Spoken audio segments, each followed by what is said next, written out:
Good morning, good evening, and good afternoon, everyone. Welcome to the Wanderer's Guide to Esterra, the Concord LARP podcast. I'm your Wandering Guide, Luke, and this is episode 19 of the Winds of the World Winter 2024 coverage. So, this is going to be a big one. You can probably see by the episode length. I'm going to be covering 6 Winds entries this episode rather than the 3, basically just to get myself caught up. So we're going to be here for a bit. All updates and sort of big things to talk about outside of these Winds entries, with one notable exception, I will say at the end of the episode, just so we can get into this as quickly as possible. If you're interested in any of that extra ancillary stuff, so like ticket prices and all that kind of jazz, please wait. Check out the end of the episode, and you'll be able to find all of it there. At the top, I will mention the last 6 Winds entries as of now, for me being Sunday the 3rd of March. We do have the order that they will be released. So the next 3 Winds entries are The Wave Breaks as the Heart Does, Harlig of Alfwens Wall, the first Concordian Paragon, In the Reflection of My Enemies, and then I believe it is Journey On, Show Me Where I Went Right, and Gold for Kings, Silver for Nobles, Copper for Layfolk, and Debt for Slaves. Sorry, that is a weird title to get out verbally on the occasion, so yeah, though that is the order. I will cover all 6 of those after they have all been released as well, do them all as one big episode, just to save myself the time and effort. Yeah, so we're going to kick in now to the first of 6, the 6 entries for this episode being There Is No Greater Legend Than Peace, We Are the Bloodglass Inherretors, I keep blanking on the third one, Of Monsters and Mice, got it, What's Yours Is Mine, I Call the Councel of 6, and The Slumber of Starving Gods.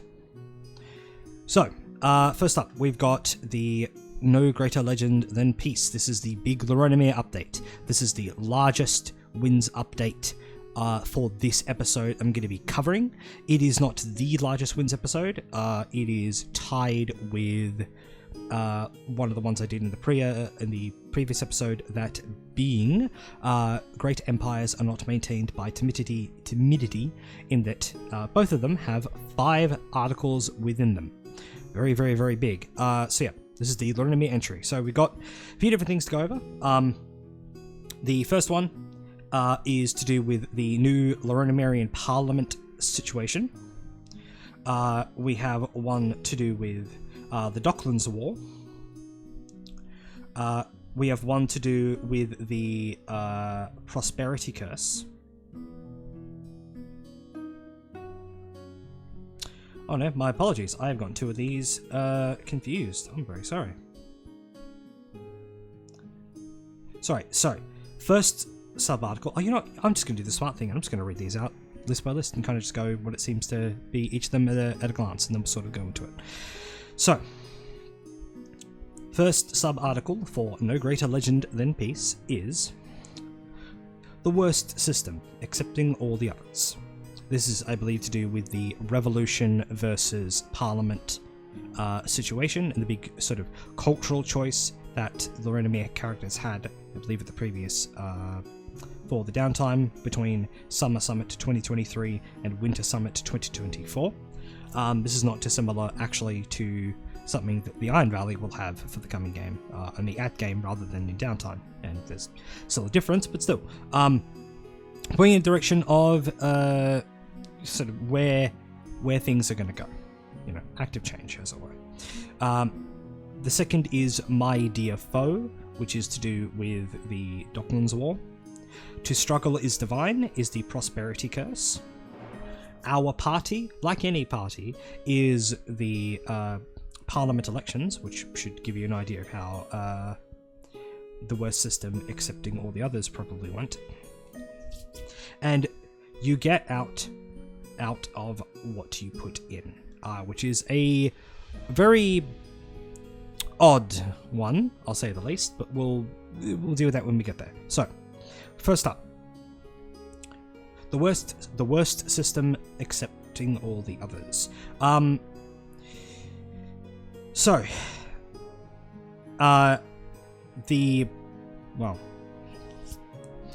The big thing that has gone down, basically, with this one is there was a big choice for the Lorenemere player base of Viva la Revolution or for the Parliament. Basically,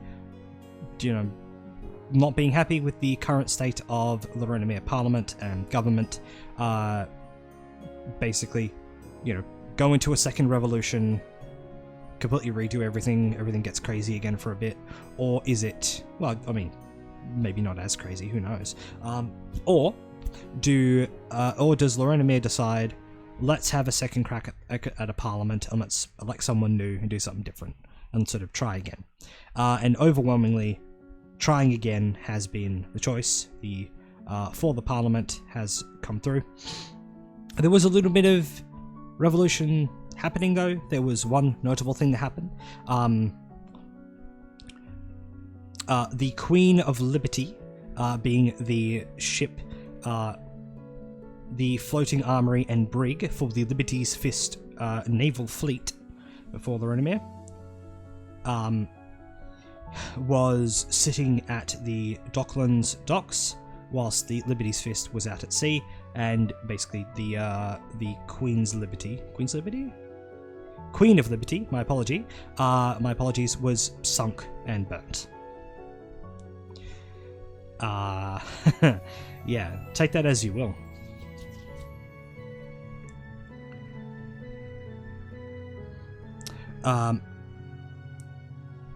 No group has stepped forward to claim, that they're the ones that committed this act. No one was injured. No one was on the ship when it happened. Thankfully, none of its crew. But it could not be saved, so that ship has sunk. It's been chalked up to basically, a last gasp of revolutionary energy. But, who knows? Who knows?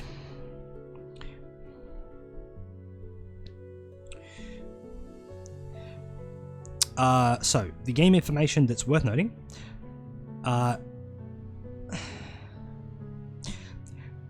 The Liberty's Fist fleet has suffered 350 casualties as the Queen of Liberty burns at the dock in Lorenemere. As the massive ship was in Lorenemere during the attack in Bolsterlee, the fleet functioned as if it had already taken these casualties during the recent season, reducing its damage inflicted, but not changing the result over much.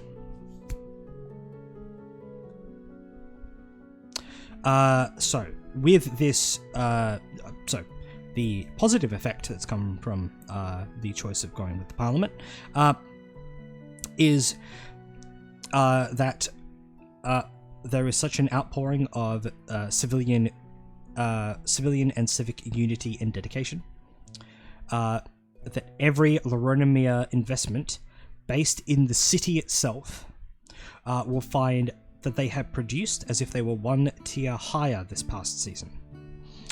Any military or naval investment that were damaged using the support the fleet or support the army action will find that they have spontaneously repaired. Lorenemere will hold its second elections at this summit. More information can be found below in the Our Party Like Any Party entry, which we'll go into in a moment. So yeah, that's actually kind of cool. So, overwhelmingly it was decided Parliament is the way to go. There are, I guess, a couple of other little things sort of surrounding that one a bit, but you can find those out in game. Of course, we have the Liberty's Fist and the Queen of Liberty situation, but that's its own thing to learn. I actually don't know too much about this, but this is maybe something for you to learn in game if you're interested. Nevertheless, Lorenemere, for investments based in Legend City itself, congrats, your investment is acting at a higher tier. if it's military or naval that took the support to the fleet or support the army action in the previous season, congrats. Your investment has been repaired if it was damaged. That's pretty cool. That's very cool, actually. So, we now move our way. Like, realistically, there's not too much to speak of beyond what I've just said for this one. Like, there just isn't. So, next up. My dear foe, Docklands War. In short, the Docklands War is over. Hooray. It's getting... Like, it felt like, just as an outsider to Lorenomere, I'm not playing a character that is in Lorenomere, it kind of felt like this one was getting a bit long on the tooth, but then again, I'm not in the realm, so maybe there was other things going on behind the scenes. Yeah, and it even says here, yeah, the Docklands War went for 2 years.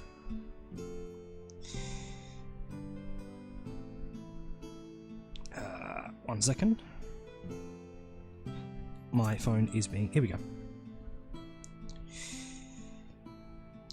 So, yeah, realistically, it seems that a lot of the Docklands area appears to be settling back into, well, it's still a dangerous area to be in, but it's not open warfare, you know, gruesome examples of barbarism being displayed.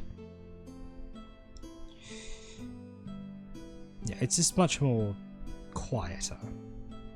The Docklands, however, does remain the crime capital of the Concord, and its web does continue to spread. Some capos of the district have wandered far, taking up residence in Midara, Gavroza,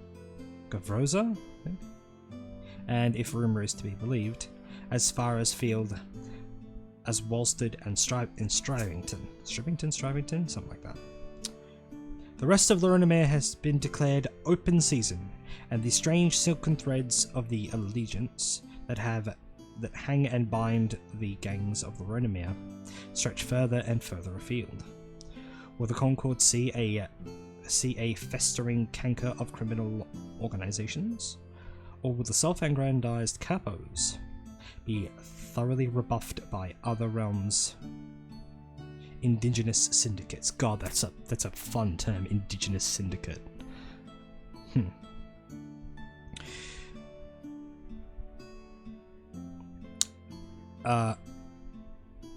The big upside is that the dock itself does appear to be working at a much more positive capacity, you know, with not as much skullduggery going on. A lot of ships are finding it a lot easier to do their thing. Yeah, the shadow of crime within Lorenomere is still there, within the Docklands is still there, but it is now truly a shadow. It is not a shadow made the darker by the light it stands in. There are decisions and information for certain individuals, those being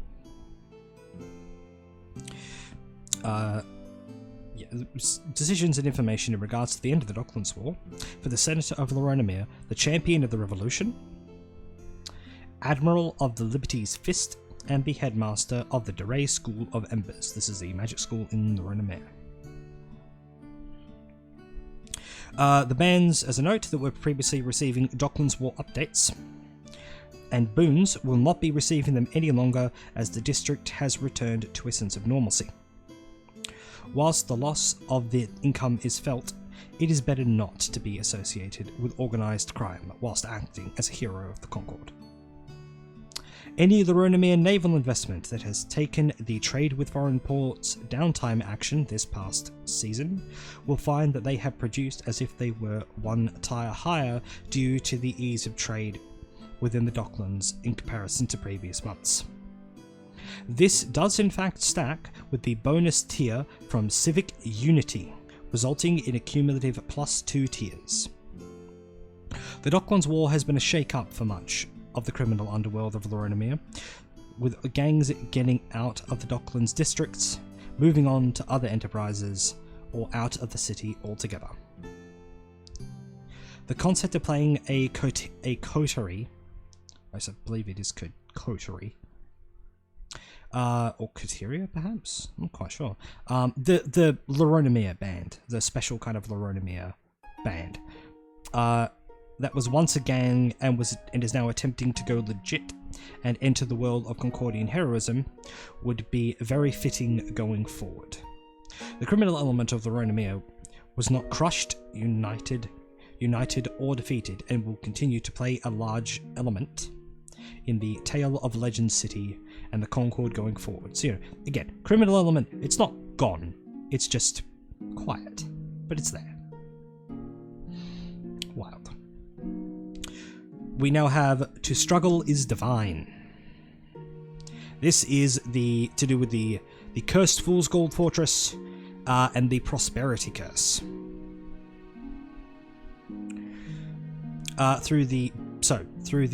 And I'll quote this here, through the judicial applications of funds and charitable investments, businesses, farms, and other enterprises across the region are improved.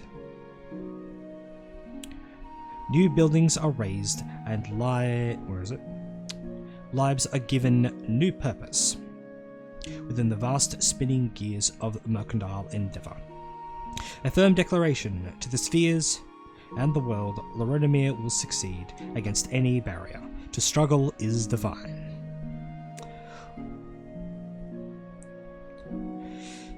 So, baseline, the Prosperity Curse, the thing was, forcing weird sort of situations with like money discrepancies and like weird payments that shouldn't be there, money going missing, all sorts of crazy stuff.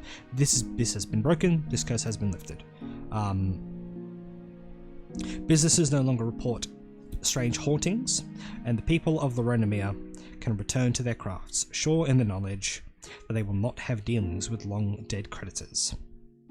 Save for one. The dead reckoner remains within Laronomere.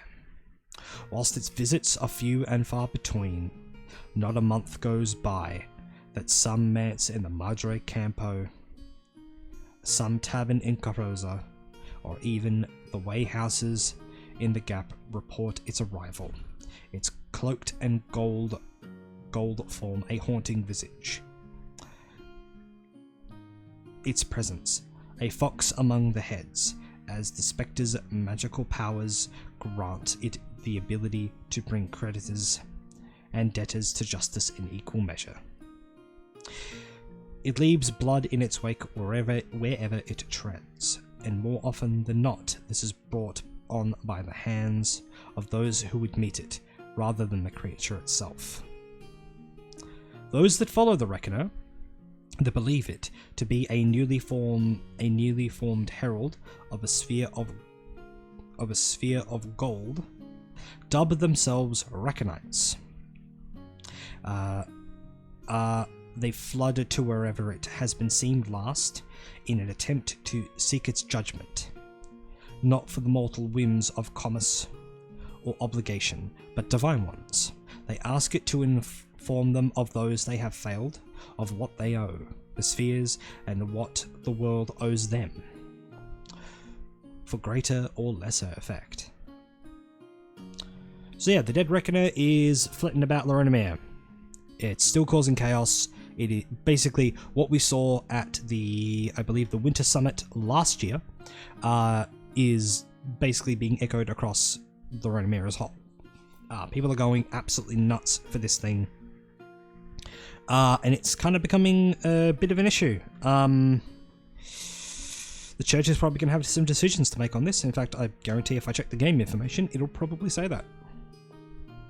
Yep, there will be information and decisions for the Senator of Laronomere and the High Priest of Panoply in regards to the Panoply Curse and the Dead Reckoner.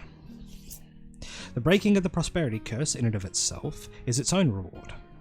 It is likely that Laronomere will see continued boons towards tax income, and some investment holders may receive opportunities to improve their investments further in strange ways. Reckonites have formed into a cult of sorts within Laronomere, and characters from the region may roleplay having had interactions with these paranoid and fervid worshippers of Panoply. They are insistent on the Dead Reckoner as an agent of the spheres, if not a herald of panoply. The Reckonites believe that the Reckoner is becoming more frequent again, inclining that the creature is likely to visit other realms, or perhaps the summit again in the coming year. So, maybe not this summit specifically coming, but you know, it may attend one of the 2 summits this year. May. Woof. I'm gonna go through that crap again. Yeah, it's no surprise to me that there's a cult around the Dead Reckoner now. Honestly, that just makes the most sense that would happen. I'm curious to see what is going to happen in terms for mainly the High Priest of Panoply, how they're going to go about this, as they are still the current High Priest of Panoply, lest something happened to them or they have their title removed, will still be the High Priest of Panoply at the coming Winter Summit, and then during the Summer Summit, the position will be vacated and a new one will be elected. So it's going to be very interesting to see kind of how that goes, whether Julius Destrosi will stand for the position again or another will take his place. It's a big question, because like obviously this is the Dead Reckoner is a big Panoply issue. It's still like it's a Lorimir issue as well. It's where it's happening. I weirdly wouldn't be surprised, and again, what I'm about to say is full speculation. Don't take this as word of fact, please. It's not. That I would guess if we're not getting the Dead Reckoner for the Winter Summit of 2024, we might get it Summer Summit 2024, and I guess maybe depending on what choices are made by the and what is done via the Senator of Lorimir and the High Priest of Panoply for the Winter Summit 2024 will kind of depend what's going to go on going forward from there, right? Like if the High Priest of Panoply elected at the Summer Summit 2024 is from a realm other than the Lorimir, maybe there's a weird chance that it could just jump from the Lorimir to a different realm, or maybe it will just do it anyway. Who knows? There's a lot of realms I wouldn't want to see the Dead Reckoner in, if I'm being honest. Like I do not want it to come to Andash. That I think that actually would be very bad. It's already bad in the Lorimir. Like it jumping to there, I think would be worse. There's a couple of realms I actually don't think it shouldn't have too much effect. Like I could see it having an effect in Greenweald, but maybe less so just because of how the wielders are and how they interact with Panoply in general as like a cultural point. Iron Valley as well, how they have an interesting relationship with Panoply, so I actually think it might be... Well, that being said, no, Iron Valley does have some interesting stuff, and I guess even thinking about it now, Greenweald does have weird wield shenanigan occurrences, so perhaps, who knows. Andash of course would be bad, Bordevar would be bad in and of itself. Just with the way Bordevar is culturally, right? Like I'm not necessarily saying this on any individual person, but just like the way the brief of the realm would suggest that if it got hit with something negatively Panoply like the Dead Reckoner, it could actually be kind of brutal, depending on how things went, especially considering the Onyx aristocracy situation. We have the Fang of Inner Darkness stuff popping up, well, assuming it is actually the Fang of Inner Darkness, and then of course the Boar's Head clan situation. Like, the Dead Reckoner jumping to any other realm could actually be just as bad, maybe worse than what it is in the Lorimir right now, maybe. But again, that's my own perspective on it, so it'd be interesting to see kind of what gets done here. Alright, next up we have Our Party Like Any Party. This is probably tied for my favourite article of this particular entry. I think it's actually kind of cool because I like all the parties. So basically, this is detailing the Lorimirian Parliament election, and kind of listing also how it's going to function. This article itself does list all the parties in full, and then kind of like what their sort of the nuances of their party as well. I believe it also lists their party leader, I think, if at all. But there is like a TLDR version of every party later in this particular article. Though it is noted it does lose a bit of its nuance in that way. So I guess choose for yourself, especially as a Loranamerian citizen. Think about how informed is your character of each of the parties. Do they want to be informed of every single one of them? Do they only want to be lightly informed? You know, like, that could be an interesting roleplay aspect. So let's check it out. So, I'm going to go over each of the parties, and we'll kind of go over relevant information as it comes. So, I am going to go through these as they are listed. Part of me kind of would prefer to go in reverse, just for certain reasons, but I'm going to go in baseline reason, just in written order for the sake of ease. So, first up, the Villa Estate, a growing family. That's a great tagline. It's a really good tagline, actually. And they have like images and stuff too, so go check those out as well. The only party to remain unchanged over the past years, the Villa Estate once represented exclusively the rural and agricultural parts of Loranamere. Their role in the starvation of Legend City was no minor thing, and it was a strong tie to the heroes of Loranamere that has seen them through this election. It was Madre Andia Tibi? The Madre of the Campo that came to the Summer Summit, and over deliberations with the then Senator Jalen Van Vyant, organised 500 Villa Estate militiamen to travel east and fight in Wayland, where they reinforced the beleaguered Greenweald after the Battle of Gulliver's Mill.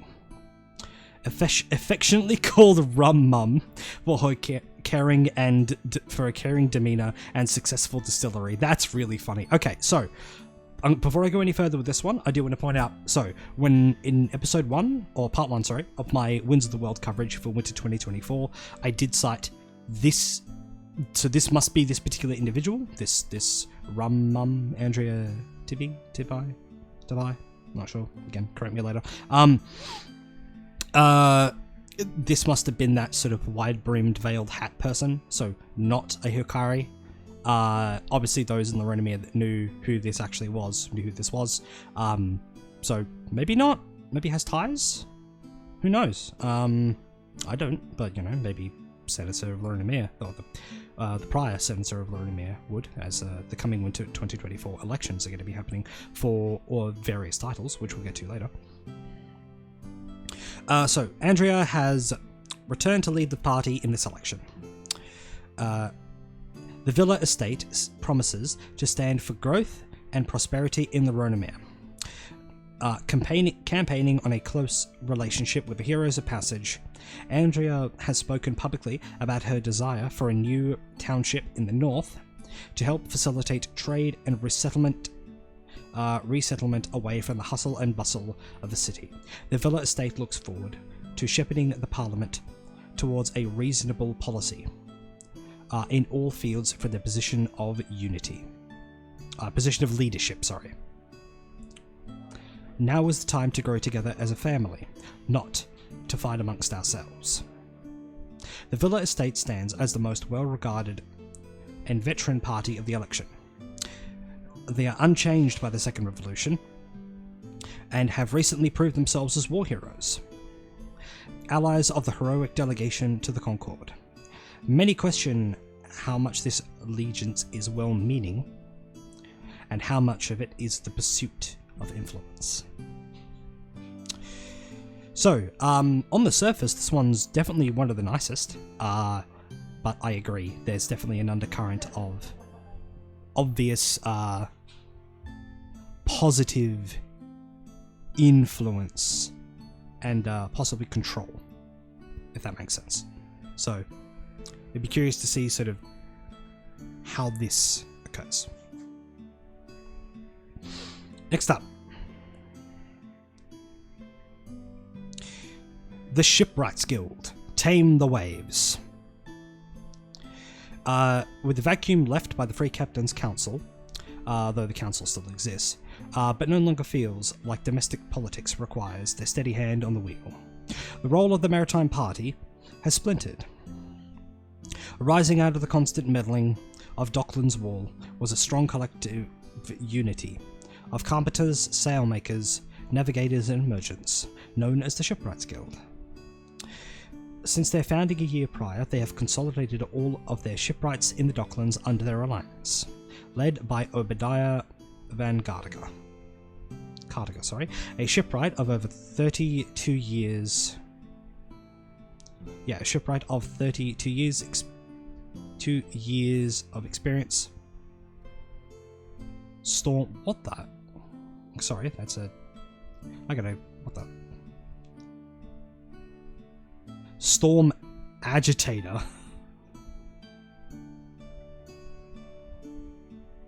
Oh, sorry, Staunch Advocator, and Scarred Veteran.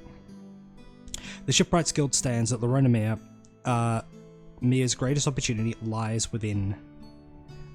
Greatest opportunity of strength lies within its port and the Bay of Promised Gold. Van Cardiga has been seen on the dockside pointing out the massive ships at the harbour and detailing how much coin and how many each jobs. Oh boy, sorry, I've lost my place.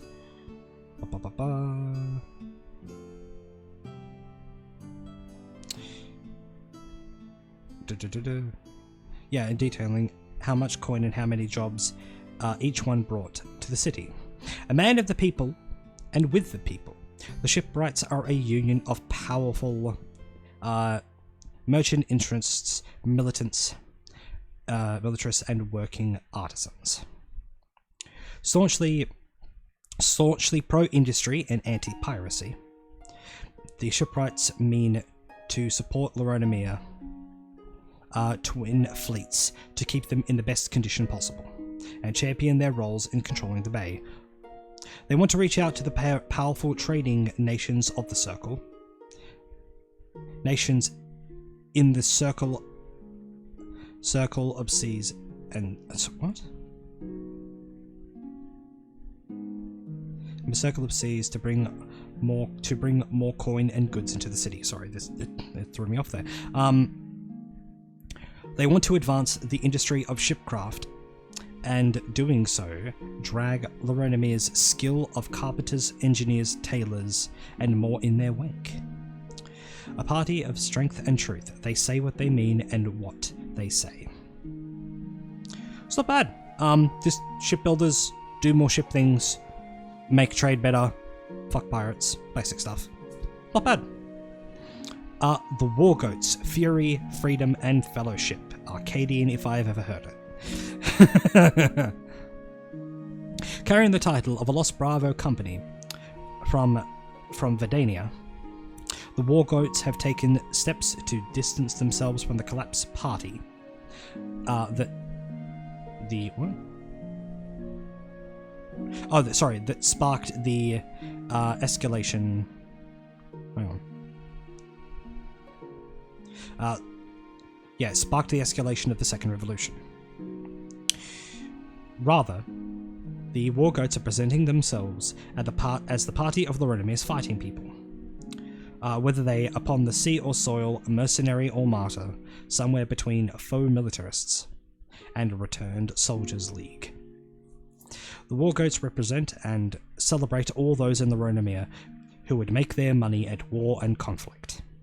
The Goats are led by the well-regarded Quartermaster Kara Chibetti,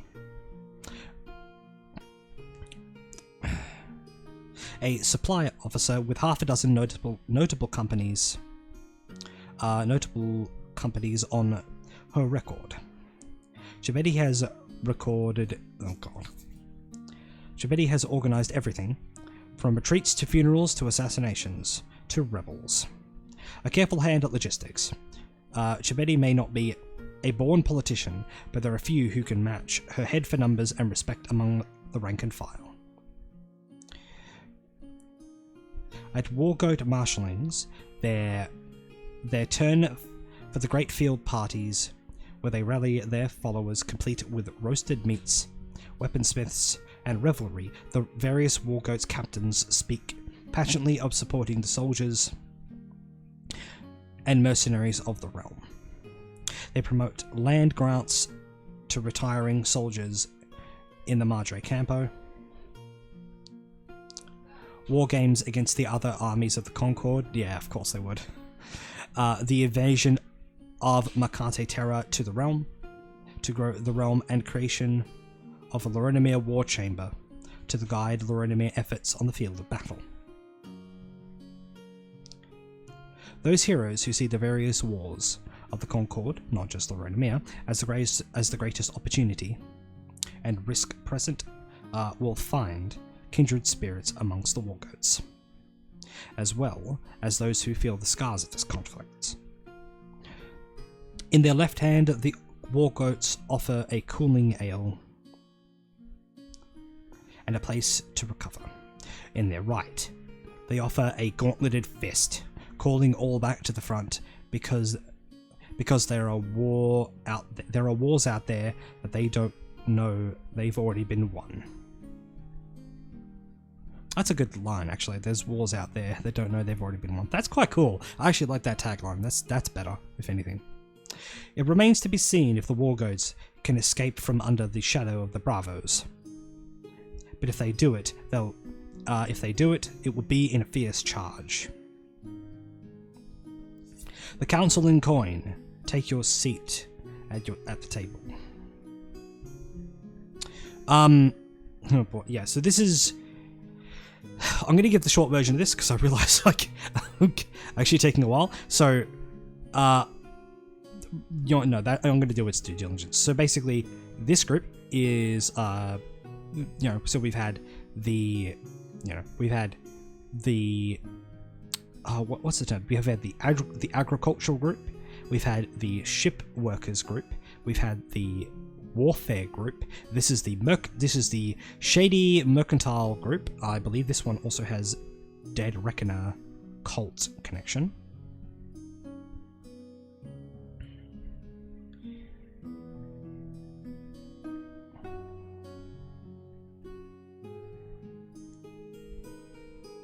Yep. Yeah, here we go.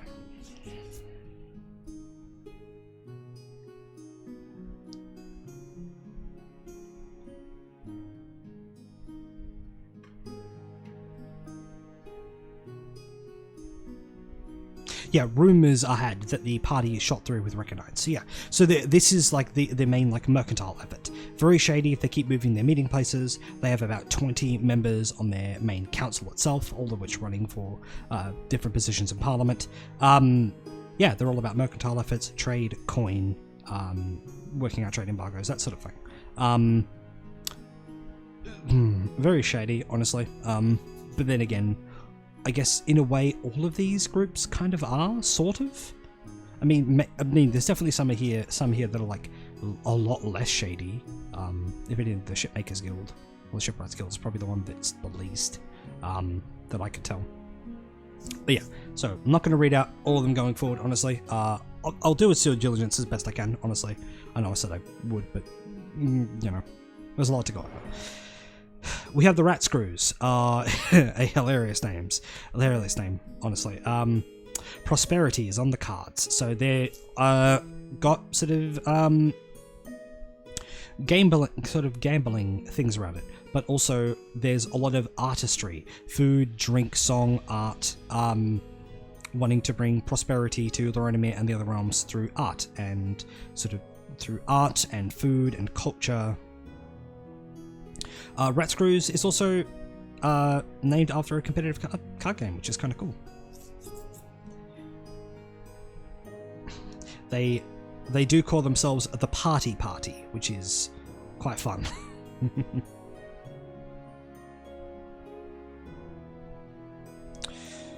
It is interesting, I will note, that the Rat Screws leader is a notable poet, a softly spoken and intellectual individual, but interestingly has led the Rat Screws with a firm political stance and structure, even though being a more, so again, softly spoken person, which means, you know, opposite, again, being also intelligent sort of makes up for a lot of that, but it does mean this person is someone to watch, I would say. They definitely want to, in the opposite to the Villa Party, the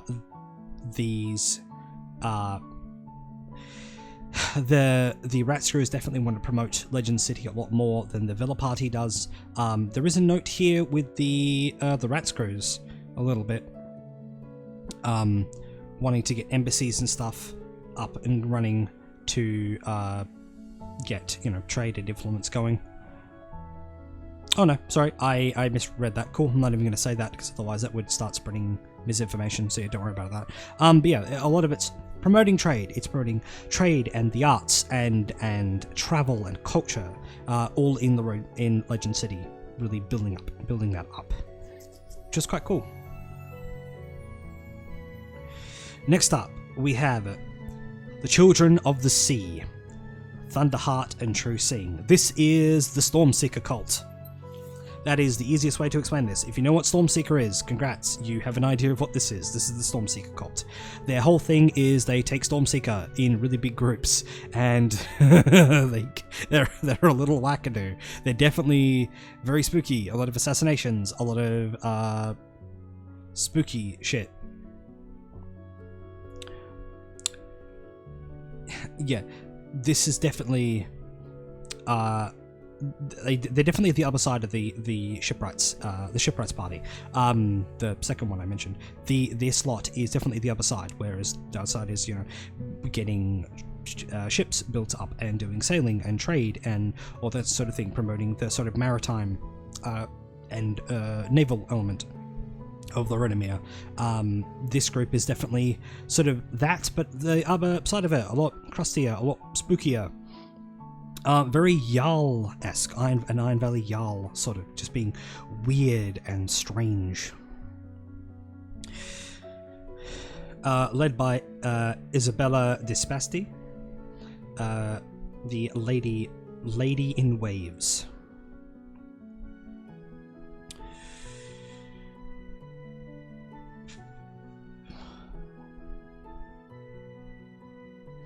Yeah, it's very interesting that there's a lot of, like, family talk here with Isabella, which is interesting.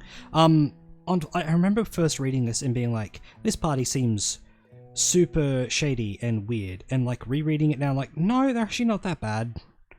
Like unironically, they're actually just fine.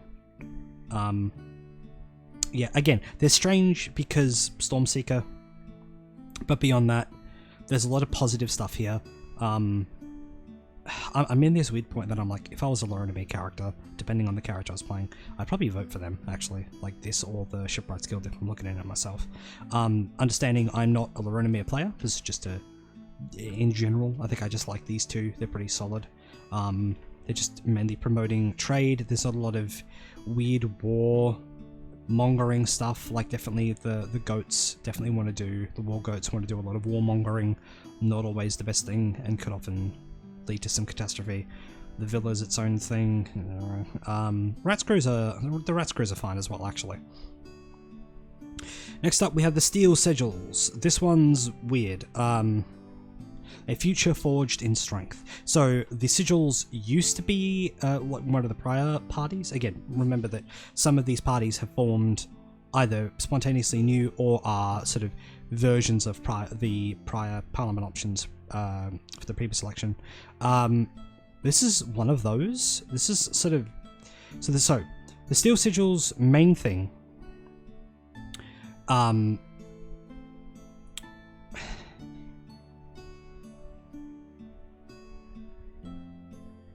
Yeah, they're very pro Concord, but they're very pro Concord, but also pro Concord with the caveat of also pro Lorenemere, which is like kind of obvious, I guess.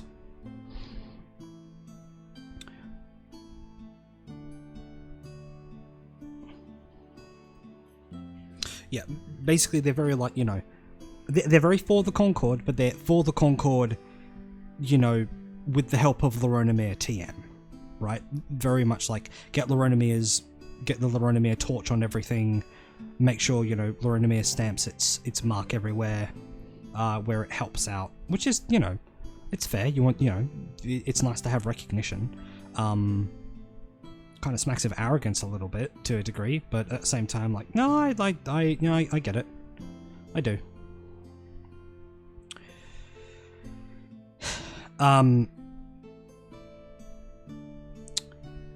They are the Steel Sigil is very unique in the sense that they're very pro Concordian throne, but only if it's a Loronimirian sitting on it, citing that the other realms are too old and too, set in their ways. I mean, that's not the wording they use here, but basically the other realms don't, as culturally aren't. None of the people from those realms are fit to lead, are fit to sit on the throne. The Steel Sigils are willing to support Loronimirians that genuinely want to go for the throne. Oh boy. I got opinions on this one.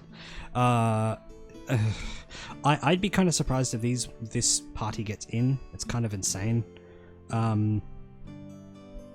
Especially because, as Loronimir has been perceived by a lot of the Concord thus far, this would be a really weird move if this is the party that got elected in. Like, if it's like by a difference of 1 or 2 votes, I guess that's a bit more understandable, but if they genuinely get in, that'd just be kind of weird. Because this was I believe, and I'm happy to be corrected if I'm wrong, correct me in the comments, this is the party that was in power before. I believe it actually does even say here. This is the party that had been elected prior. Yeah, I don't see the Steel Sigils getting in. This seems not feasible, especially considering like the concept of electing a throne is a big one in and of itself. There's a lot of reasons why a surprising number of the realms wouldn't want someone on the throne at all. I mean, still just as many why there are those that would, but the reasoning is varied and sometimes not for the best reasons. Sometimes legitimately for good reasons. We look at one side, look at the other as best we can here. But ultimately, the question of a throne is a big one.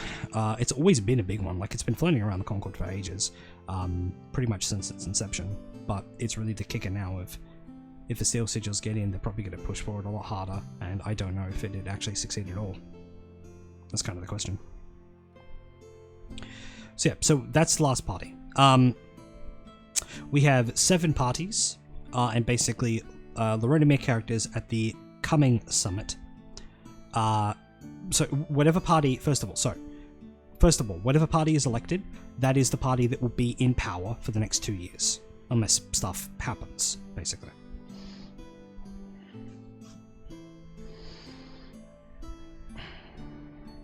So each Loronimir player is permitted to cast their vote this summit by going to the hub and completing a voting form.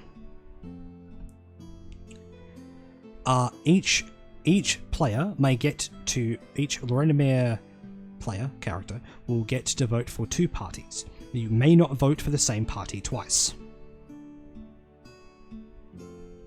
And each player will be permitted to vote once. Each Loronimir player will be permitted to vote by casting their vote. God's sake. Alright. One more time.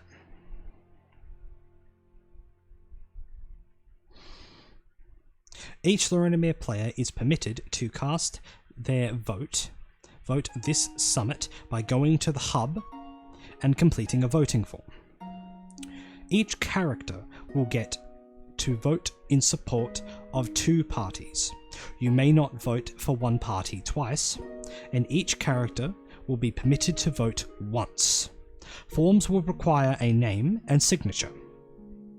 Loronimir characters will also have the option to take the special downtime action Campaign for Parliament, reflecting your investment and character. God's sake. reflecting your investment and character putting in their support for their time and money behind their chosen parties. Every character that takes this action will find that both their votes count double, reflecting the influence their efforts will have. However, they will also find that they will produce less than standard. For clarity, each party has many competing themes, goals, and personalities. They can be summarized as below, although this is very much too simple a description and likely misses important parts. So we have the Villa Estate, growing Larinamere, agriculture and moderate parliament, the Shipwrights Guild, maritime power, industry, and controlling the seas, the Wargoats, Larinamere military support, expansionism and supporting the war efforts, the Council and Coin, Larinamere control over the economy and using it to get what Larinamere wants. Honestly, that one I think is actually more accurate than it seems, but then again, you know, form your own opinions, please do. The Rat Screws, hospitality, and using the arts to spread Larinamere influence. The Children of the Sea, weird Larinamere vibes and underhanded tactics. The Steel Sigils, Larinamere power in the Concord. So yeah, big decisions to make. We now come to the last one for this one. You get out of what you put in. Amidst the campaigning season, Second Revolution, the Reconites and more, it can be easy to lose sight of everything. So basically, I'm going to give the short version. There's a bunch of murders going on in... Where is the particular area?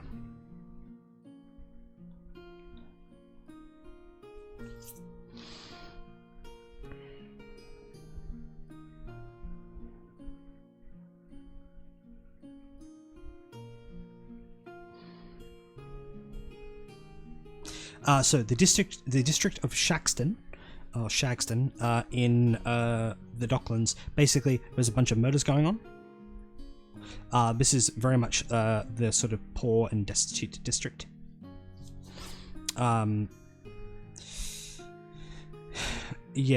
People going missing is hardly a new thing, a strange or new thing.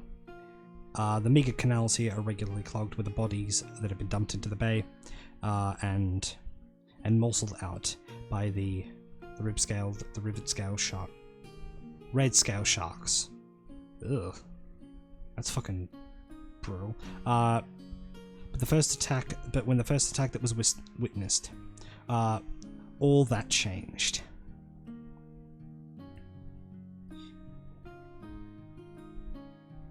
Blood flows from wayward hands.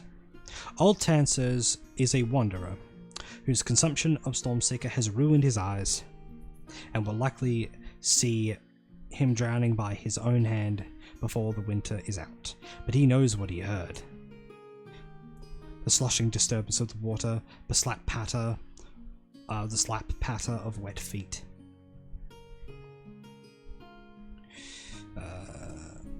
On the boards, the scream of agony, the inhuman sounds of feasting teeth of bone on flesh, the peeling of fingernails as they grabbed on to the boards, attempting to forestall an interment in a haunted, watery grave. In the week since, 3 more attacks have been identified, although no more have been witnessed. Something or someone is emerging from the filthy waters of Shagston and gorging itself on those unlucky enough to be forgotten by the world and consigned to this corner of the Concord. Game information. There will be information and decisions in regards to the Shagston murders for the Champion of the Revolution, the Senator of Larinamere, and the Admirals of the Liberty's Fist and People's Gift. Interesting. Either of the fleets could dock in the harbour over the winter and dedicate themselves to sweeping Shagston and the Docklands, attempting to put down whatever this menace is. Doing so would reduce the healing effect of the put to port action from 12% to 6% due to the additional work. This would be ideal if the danger was caused by the predation of dangerous sea creatures, or as the precursor to an ill-severe beachhead from beneath the waves. Either fleet could also take the put to port action and not pursue this, gaining the standard recovery. Alternatively, the Senate could call for a grand inquest into the attacks, sending Concordian magistrates and city watch into the district to uncover the cause. Doing so would likely cost 1 vault in addition to supplies and staff. This would be ideal if the danger is caused by a murderer, cult, or similar organization. So basically there's 2 different options. This is either some kind of weird sea creature or ill-severe attack, in which case so basically, if one of the 2 Lorenomere fleets is docked at Lorenomere, and he puts the port and decides to help out with this, it's not going to seemingly cost anything in terms of money. They just don't get as much healing. So instead of 12% healing and recovery, they only get 6. But if this is an ill-severe situation, they will be better suited to deal with that. If it turns out to be a murder, if instead the Senate decides to or chooses to put forward a vault, supplies and efforts and personnel, if it's a murderer or some kind of cult or gathering of people, they would be better placed to deal with it. But I guess it's a case of hopefully these particular titles will get information based on this thing to hopefully uncover whatever the fuck it is, so a correct measure can be chosen to deal with it. But yeah, that is it for There Is No Greater Legend Than Peace.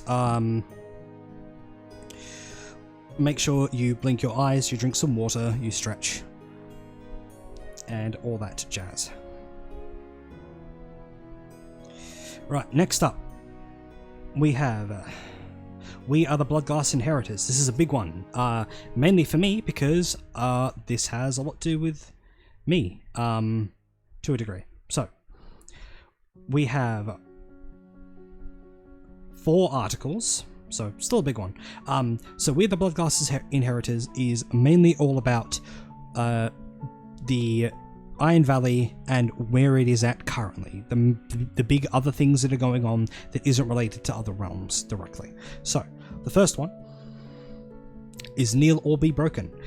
This is the main one that mentions my current character that I am playing, being Dahab al-Morajil, the previous elected and actioned, I guess would be the term, High Historian of the Concord. Due to where Iron Valley is at the moment, and my in-game efforts to uncover information about the Iron Valley Old Gods and their cults, it has revealed a bunch of interesting information, none of which I know right now, by the way. In or out of game, I don't know nothing. I can only speculate with the information I have currently. But basically, in this coming game, and I'm going to sort of give the TLDR short version, the Valley folk will have really 3 options to choose from for the coming game. They have their own reasonings to do so, and I want to be very clear. I will encourage Iron Valley players to read these carefully and maybe don't just pick the mechanic option, because what you choose for these out of these 3 options and what ends up being the one decided at the end of it is the way Lorenomire's on the brain for the previous article. Entry, sorry. This is the way the Iron Valley story is going to go going forward. So please choose wisely. The first option is you can, during the upcoming summit, once a day, adorn your head, arms, or shield with one of 3 things. Well, the third one is a little weird, but we'll get to that. The first option is Blood Red Antlers. So this is going the path of the Bloodglass Inheritors. These are the sort of warriors, the conquerors. This is the Iron Valley's ancient past of being a mighty force that swept across southern Esterra, that fought the Artabazani and matched them. This is the way of the conquerors, the way things were. Doing so will grant you the additional energy skill or the additional mana skill. And obviously, if you already have either of those skills, it will stack. You'll basically get a skill for free. Pretty good. Yeah, this is the way of the Conqueror. This is the way of the attack. It's very brutal. Please do not miss the little signs here. There's a lot of interesting nuance and details here. Make sure you actually read these in the full. The only reason why I'm not going to do so directly and immediately is because there's a lot of other information and I have a lot of other things to get to. So please go read these specifically. Be informed of this one because this is something players I think will need to be paying attention to quite a bit, I would say, because this is a very big important one. So that's one option. The other option is the Great Builders. This is the example of the Iron Valley as they are now and recently. The builders of structures like Balak's Holdfast, Alfwens Wall, and various other places. This is sort of the builders, right? So I like to see the Bloodglass Inheritor path as the destroyers and the Great Builders as the builders, right? It's easy to destroy, it's hard to create, right? And doing so reflects this, because if you choose to do the option, so instead of adorning yourself or your shield with the blood red antlers, or the red antlers, you know what I mean, you can instead do so with a crenellated pattern. Crenellated meaning the sort of the edging you see on the top of battlements and castles, that sort of thing. Doing so will, instead of doing this rather than the antlers, will give you the Deathless skill. Deathless having changed now to one to you just get Deathless, and it increases your bleed out timer from 3 minutes to 5 minutes. No, it doesn't stack. You have it or you don't. If you already have the Deathless skill, you instead, by choosing this path, you instead will gain the Unstoppable skill. Please go read the Unstoppable skill. It's very, very cool. Basically, you spend 1 energy. If you're in bleed out, you spend 1 energy. You do 5 minutes of role play, basically like psyching yourself up, going, I can do this, come on, get up. And you get up on 1 hit point. It's really good. There are other details to it, of course, taking damage and such. So please go read the skill, so you're going to be well informed of the mechanic. I think both of these are really, really cool options. I think they're very flavorful. They're very fun. They present tempting mechanic options whilst also reflecting what they are. Again, the Bloodglass Inheritors being very combat oriented, attack oriented, power oriented almost, and the Great Builders being sort of they will endure, they withstand, they get back up, they keep going. I like them both. They're both tempting options. The third option is you can do neither of these, instead adorning, again, your head, helm, arms, or shield with a different symbol, with something else. And essentially, if there are, this will not give you any mechanical benefit, but if there is enough people doing this at the summit of the same symbol, and this is of any of these 3 options, so the red antlers, the crenellated pattern, or a majority of some other symbol, this will essentially decide where the sorry, not Loredomir, again, the second time I've done that, this will decide where the Iron Valley story goes. It's going to continue going forward. This is a very big decision. This is a very big thing, and I would highly recommend people that are purely looking at this as a mechanical thing, I would advise to not do that. This is a story thing, and the mechanics are there to sort of facilitate that benefit and to sort of illustrate that. It's also very much a temptation thing. Is my personal observation of it, is my personal opinion of it. I'm not an Iron Valley player, I'm just giving opinions to this. Yeah.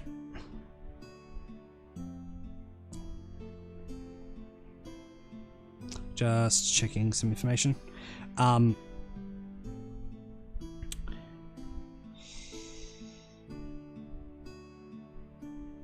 Yeah, so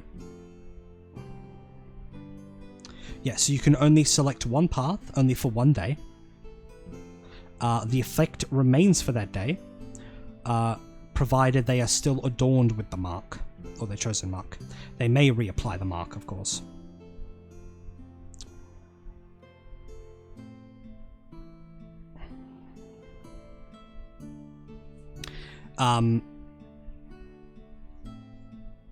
So yeah, I'm gonna have some choices to do. It feels so weird as an Adachi character, like talking about stuff to do with it.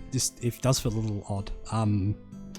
Yeah, I'm gonna have a big decision to make and things to choose with when it comes to this historical document of what I want to do with it, because it's my choice whether what I censor, how much I censor. Ultimately, that is going to be my decision.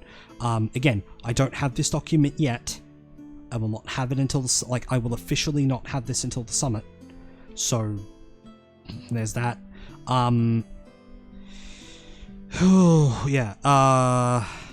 I got a lot of choices to do. I will say I have been making plans already for how I'm going to go about this. I guess. Oh yeah, if you want to know more about this with how much I know as the Harbal Murajil, come talk to me. I'm hard to miss. I've got very, very long dreadlocks. I also am blind, so I have a cane. I'm very hard to miss. I also didn't expect to pop up in this Wins article. I'm not going to lie. I didn't expect to pop up at all, actually. At least, okay, minimum, I didn't expect to pop up in this Wins article specifically. There's a thing later that I thought I actually would be in, but, you know, it's fine. It's still cool. Next up, not children of men, but children of the gods. This is to do with the Rotted Pelt. So this is the bear cult, now renamed to the Rotted Pelt. This is those that follow the stone bear, the old Iron Valley god. Yeah, the Iron Valley kind of got smashed by these folks at the last summit to a really brutal degree. They lost a lot of people. However, it does appear that the efforts done by the Valley against the Rotted Pelt has caused them to all pour into their final redoubt, and it does seem like this coming game there will be an offensive to have against them, and the Summer Summit looks like it'll be the same.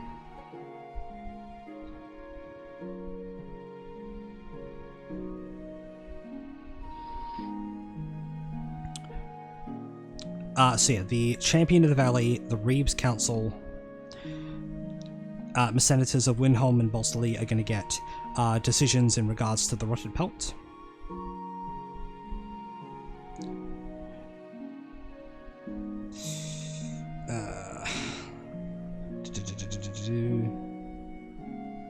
Yeah, so going to be some big stuff to choose. In addition, there is something moving out there in the ice in the winter. Something more than a bear. And something more than a man. Oh, okay. Interesting. Sorry. So, for anyone that's been in a conversation with me on Discord or in person when I've talked about this, I actually thought this said, it is not a bear and it is not a man. No, it is more than a bear. It is more than a man. Ooh. Spooky. So,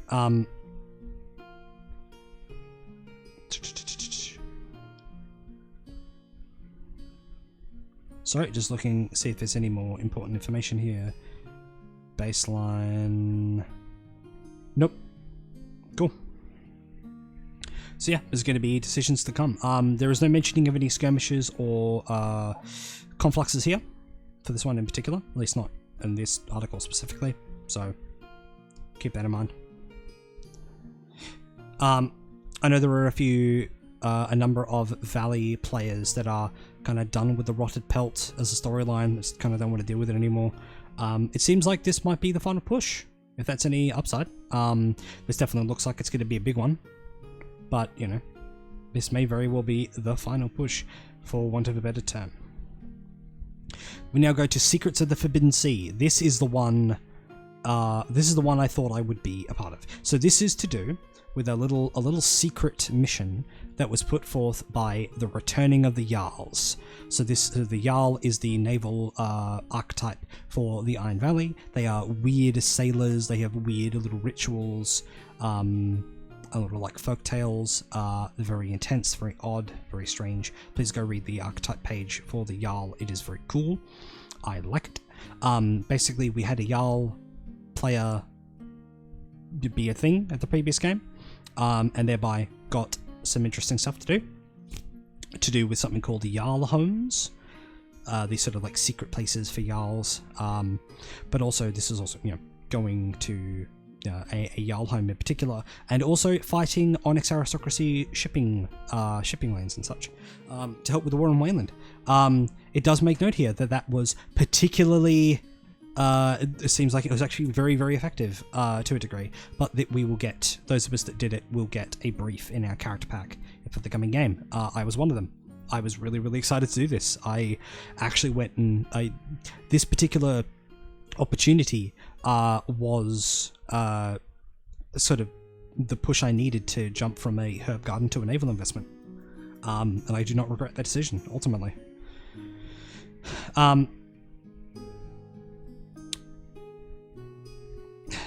And there's also going to be some supplies retrieved from the Lost Jarl Home in Antersley. There will be decisions regarding Jarlstead and Bolsterley for the Senator of Bolsterley. The Senate could request an appraisal of a Jarl Home in Bolsterley through using the power of appraisal. The Senate, however, can request only 2 appraisals per season.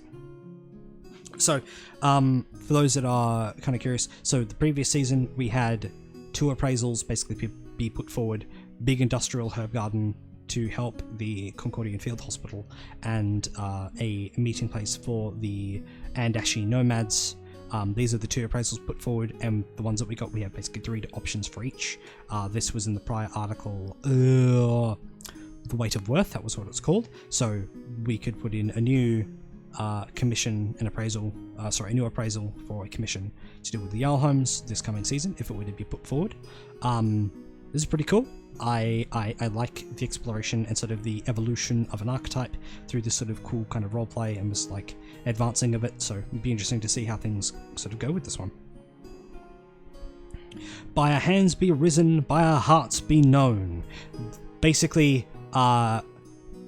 Iron Valley boroughs that are bands and not sects are going to get a bit of a buff for this game.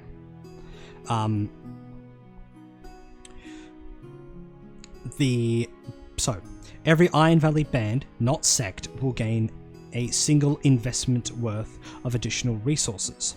The investment chosen will be based on the most common investment within that band. This will be paid to the reeve of that band. Each Iron Valley reeve of a band will gain additional information and opportunities to make their influence felt at this coming summit.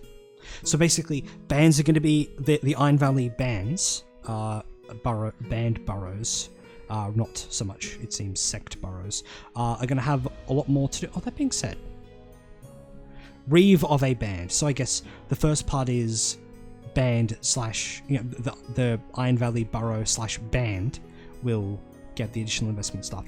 The Iron Valley reeve of a borough in general looks like they're going to get additional stuff. I'm not sure if the second part here does mean sects as well. I'm actually not entirely sure. Given that they're separated, I guess possibly, but bigger question. Yeah, but this is cool. Iron Valley's getting a lot of really good choice stuff. This is really, really cool to see.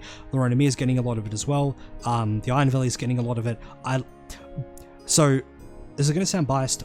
We Are the Bloodglass Inherretors, as it stands right now, is my favourite wins article. It's super cool. It's very flavourful. There's a lot of just choice here. There's just choice. more so than other wins article options, it seems. The first one being bend the knee or be broken is the most dominant of this, I think. Just to straight up do the thing and shape the future of it just by making this choice. This big cultural choice. I think this is awesome. I've not seen or remember any any realm getting a choice to this degree. The closest thing would be the Lorenomarian party election, and I guess maybe the Almai with Andash, but beyond that, this feels really big, and I love that it's here. It's cool. This is my favorite, not just because I mentioned or because I had a measure of influence and action within some of these. I just think this is really cool. So now we're going to go over to Of Monsters and Mice. This is a relatively short one. This is to do with Greenweald. I Feel Lost From My Own Way is the first sub-article that talks about the Greenweald sort of chapters and guilds. I Envy the Houses of Dead Men is to do with the Harbinger stands. In Wickedness, I Shelter the Heathen. Actually, no, is this that one? Oh, no, sorry. I have made a terrible mistake. So, okay, sorry. I Feel Lost From My Own Way, I think is... Yeah, so, I Feel Lost From My Own Way... Oh, excuse me. I Feel Lost From My Own Way is the guilds in general. I Envy the Houses of Dead Men, I think it seems is to do with Hounds Priests, and sort of like specific stuff. I think this actually might be to do with the Hunts Marshals. We'll get there in a second anyway.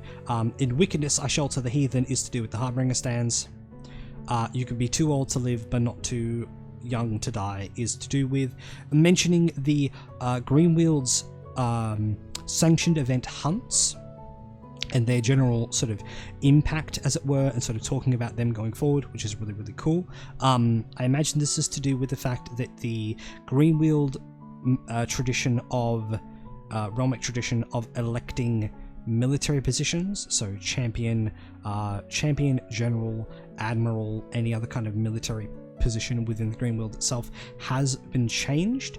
The Slayer's Tome is no longer the thing for that. It has changed. If you're a Greenweald character and you have not gone and read this change to do with the Greenweald realmic traditions, please go do that. Please go read it. It's very important, as it does have to do with Ritters to a degree. So please go read that.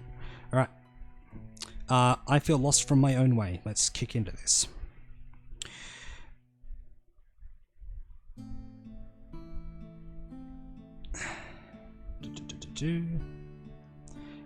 So, for the Champion of Resinderholds and, Champion of the Baronies and Baron of Resinderholds, there will be a lot of decisions and information relating to the guilds of the Greenweald. Excluding Hounds Priests, please see the entry below. The following is the state of each guild in the Greenweald? Of each guild in Resinderhold specifically, okay. Weald Sages currently do not have a sanctum. Hunts Marshals do not currently have a sanctum. Crow Doctors don't have a sanctum. Ritters do currently have a sanctum, the Eisen College of War, but have not fielded 10 Ritters this summit. Should the Ritters field 10 at summit, the following summit would prompt an election of a Ritter captain of the Eisen College of War.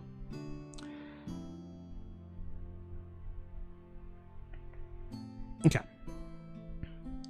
So, what this basically means is, the way this works is basically if Greenweald has 10 players that have, 10 people that have fielded one of the archetypes, so like if you have 10 Crow Doctors, 10 Hounds Priests, 10 Hunts Marshals and the like, it means you will elect basically you have your guild. You will have a guild leader that will be an important individual. They'll help coordination. They'll do a bunch of different things.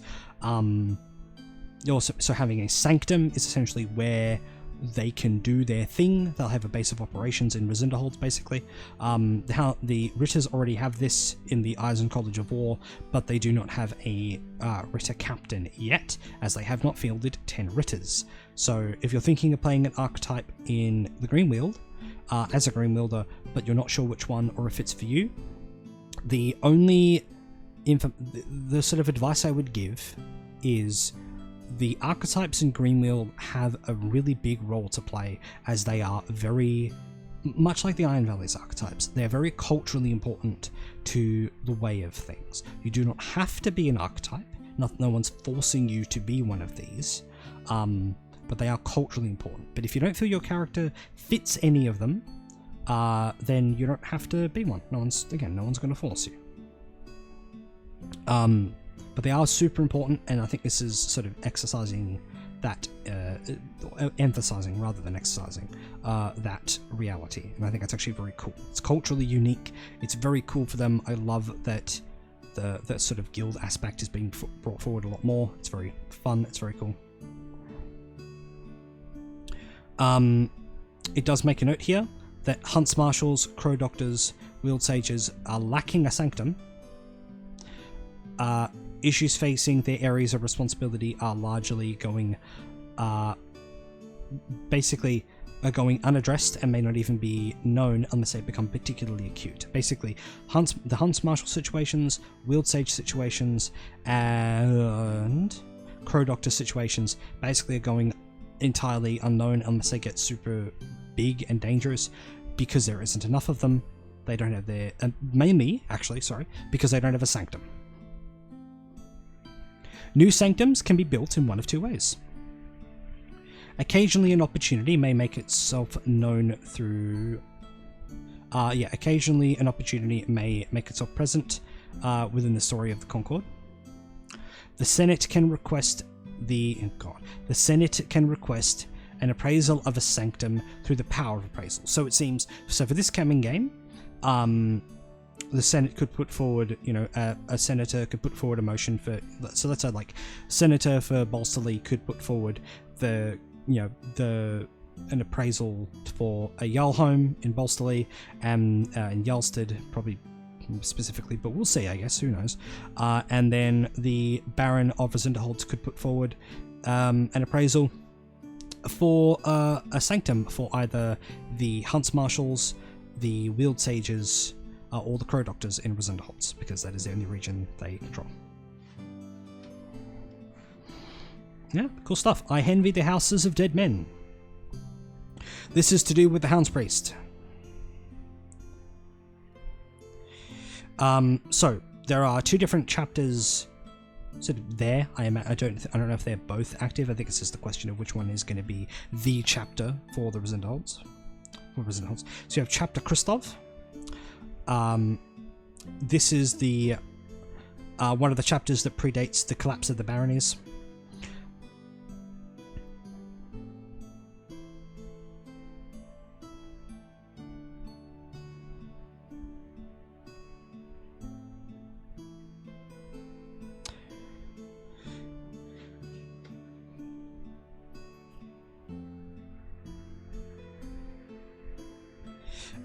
Yeah, it's interesting. This one's very complicated. The current chapter leader of the chapter Christoph, it would appear the leader is very more or less anti-Wield Sage. Also, a Hounds Priest. Part of the teachings, like, a Hounds Priest shouldn't be a Baron, because, you're a Hounds Priest first. That should be the thing you do, which is interesting. Like, there's a lot of cool flavor here. Not to say that should be the case for all Hounds Priests, but, go read this. There's some interesting flavor here, I think, for Hounds Priest characters, and characters in general, Wield Sages as well. In contrast, Chapter Rackenbach is everything that Chapter Christoph is not. It's much younger. It very much, much more practical. This is much more... Chapter Rackenbach is much more, I guess, more... In a weird way, it's more Witcher-esque. A lot of alchemy, a lot of augmenting themselves. It does appear they have a more positive relationship with Wield Sages. I'm gonna make sure I'm not an idiot when I say this. Yeah, arms and alchemy, yep.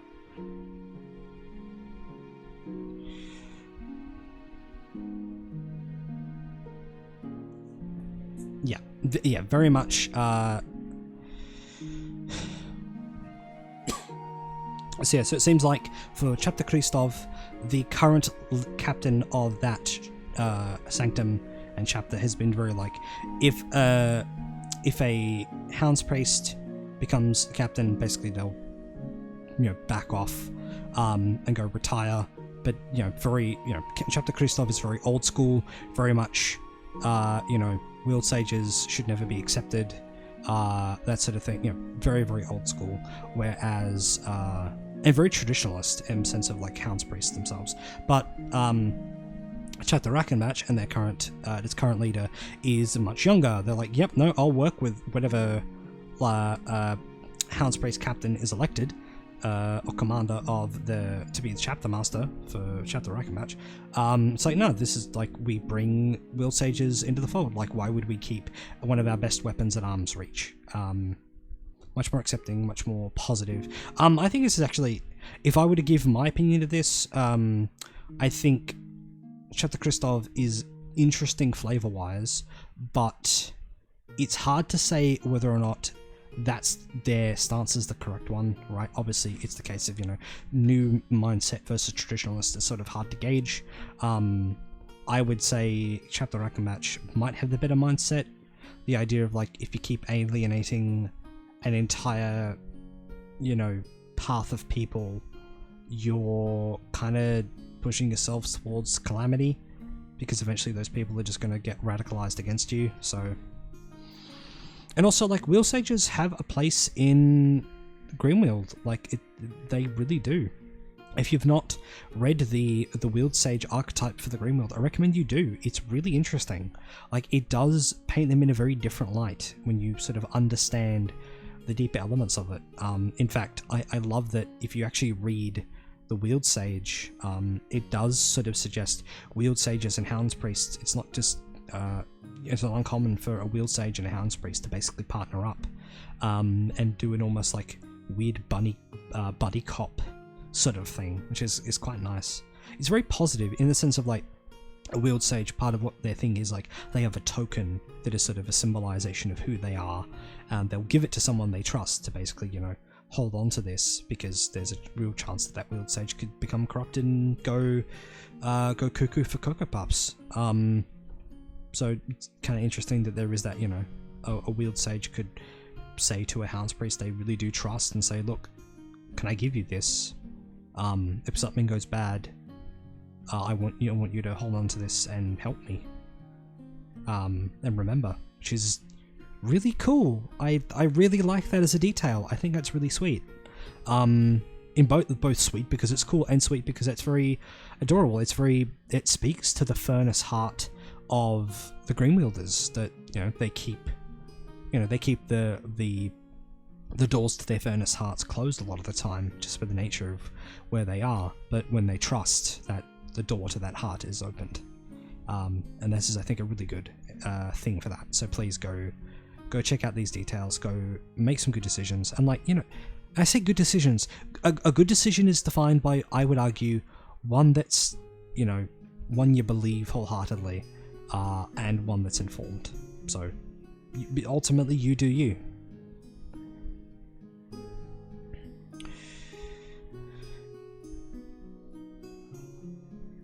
Yeah, there's big decisions for the Hound's Priests to come. Good luck.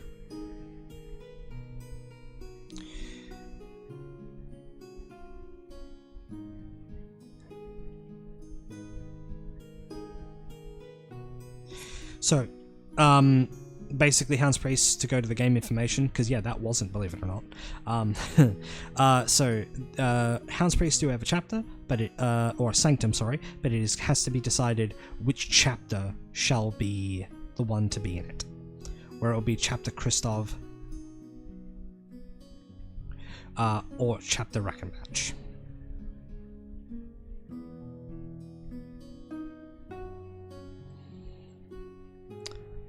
If there are 10 Hound's Priests at the summit, this will prompt the election of a chapter captain. At this summer summit. Very important. And yeah, basically they'll become the leader of the Hound's Priests. well, at least for the region and, you know, and such.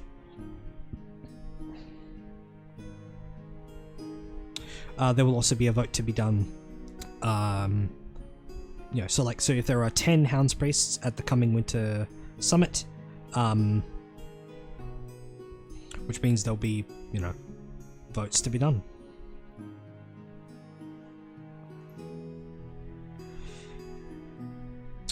Doesn't mention how voting's done to vote on which chapter. I guess because it says it has to receive 10 votes, so I don't know if it's it has to be a unanimous decision, or if they can have multiple ways to vote. Doesn't really say. So, important decisions to make, I guess. So, in wickedness I shelter the heathen. So, worth noting, this sub-article has a trigger warning for gore, self-violence, and self-harm. Yeah, this one's brutal. Basically a dude, I believe it's a Ritter. Might be a Hunts Marshal. Hold on, actually, let me see.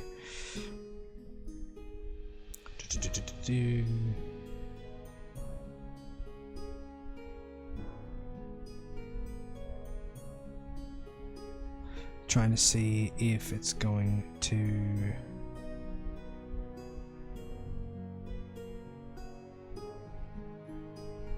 Alright, no, can't for the information. Basically, there's a whole write-up here that starts as a Greenwheeled soldier is basically running down a Zerkatal, member of the Zerkatal, and basically is wholly driven and bloody-minded on capturing them, getting to them and killing them, stopping them, to such a degree that this soldier starts like ripping off parts of their armor that's slowing them down, throwing aside their weapon, till eventually finding they're still too slow, and then again, trigger warning, brace yourself, start ripping off parts of their own body to get faster, to the point that they just rip themselves to pieces and die.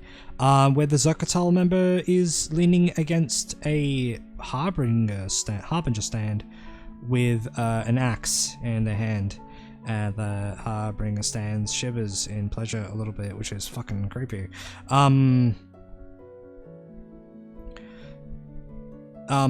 Yeah, basically,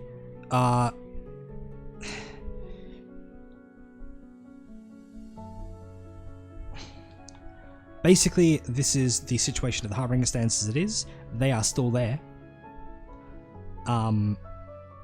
The Zerkatal members that are there seemingly unhindered by them entirely.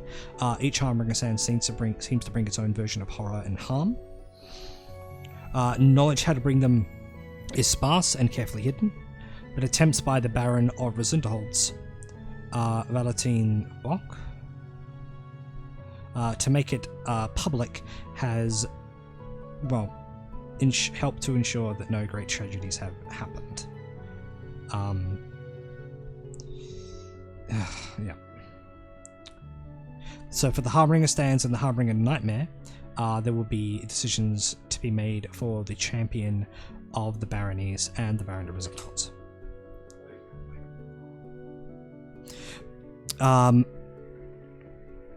All the investments in the Ravenswitch Wilds will find that they have produced slightly less, as the Harbinger stands have done their thing, basically.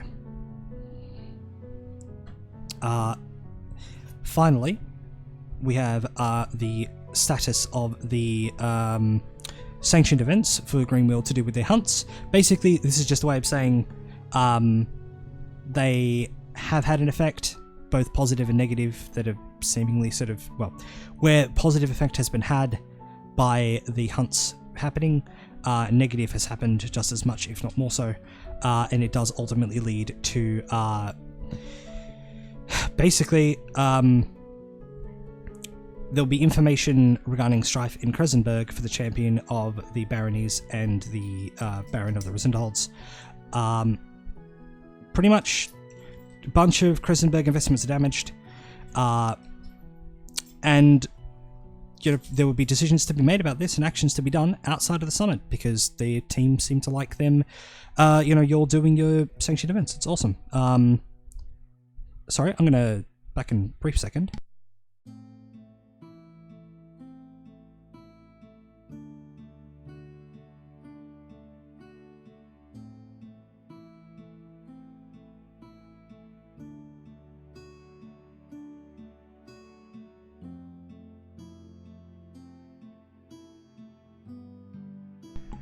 Okay, I am back. That was so annoying. Sorry, something I couldn't avoid there.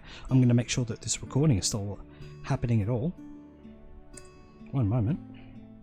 While I'm checking this, so yeah, it's really cool that these sanctioned events that have been happening so much have had such an effect, and that it's going to be continued to paid attention to and sort of respected. I think that's really, really cool.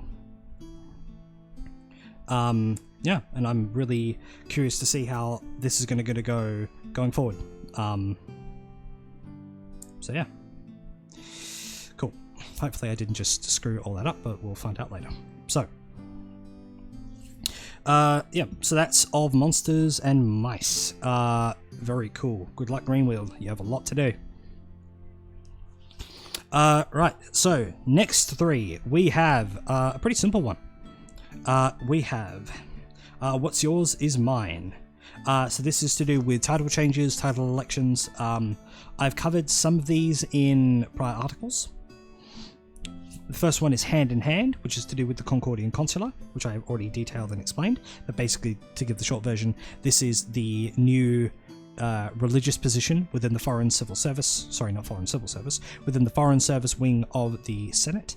They are elected by the Council of Six, which we'll talk about soon-ish in this episode.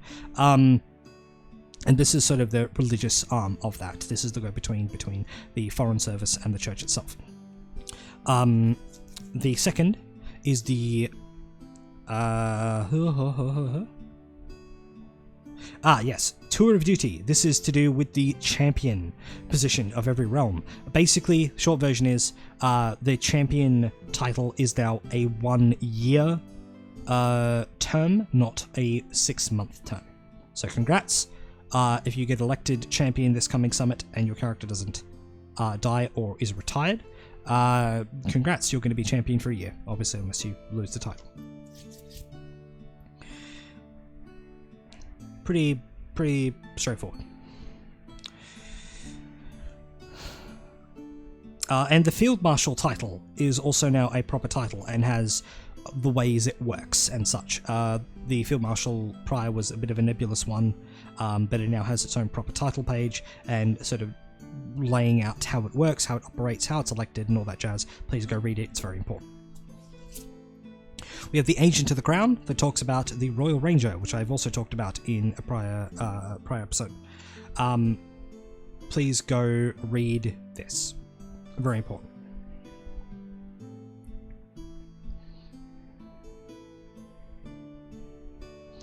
Next we have the Civil Service Report. This is to do with title elections, so I will now list every single title that is up for election, along with its processes. The Admiral of Liberty's Fist. The eligible candidates, any Loronomerian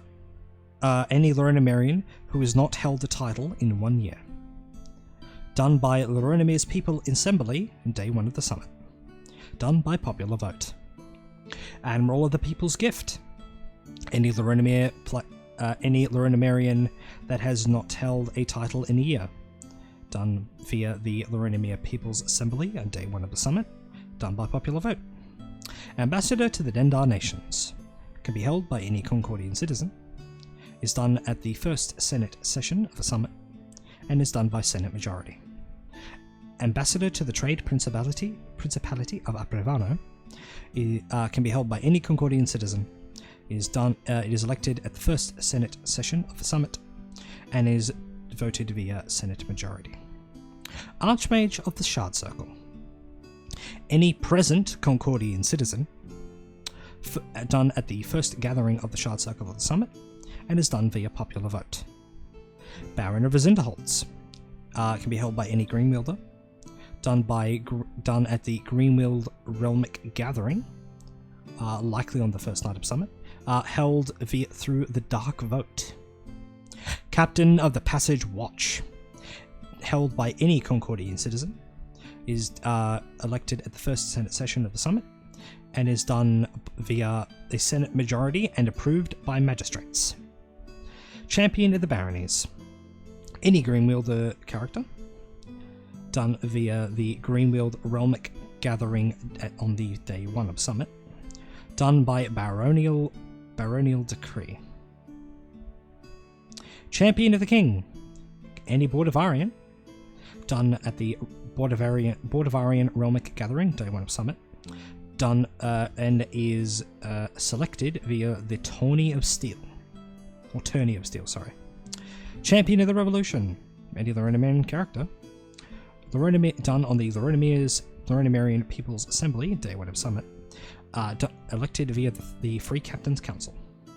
Champion of the Tribes, can be held by any Andashi. Again, all of these, obviously, if you don't have a title already. Done at the Andashi Realmic Gathering, day 1 of Summit. It is a vote where the only ones able to vote are by those Andashi with business or military investments. Champion of the Valley, any Valley folk. Iron Valley Realmic Council, day 1 of Summit, as decided by Sockendals, or dual singular, or duals several. Concordian Consular, any Concordian priest. Voting and nomination are open until the first church council on day 2 of the summit, and is voted by any priest / church voting. Groundskeeper of Ricken's Tire, any Bordavarian commoner or Greenwielder in general. The Brawl of Ricken, decided via the Brawl of Ricken's Tier, day 2 of Summit at 3 PM. And obviously the process being the Brawl of Ricken's Tier. Head Surgeon of the Passage Field Hospital, any Concordian citizen, elected at the first Senate session, and done via a Senate majority. High Historian, any Concordian citizen, elected at the first Senate session, and done by a Senate majority. High Priest of Arcadian, can be any priest of Arcadian. Voting and nomination open until First Church Council on the second day of Summit, and voted on by the priests of Arcadian via church voting. High Priest of Servitas, same as the High Priest of Arcadian, except it's Servitas instead of Arcadian. High Priest of Stalia, same as the other two, only Stalia priests instead. Lake Leger Quarry Deed, held by any Concordian citizen.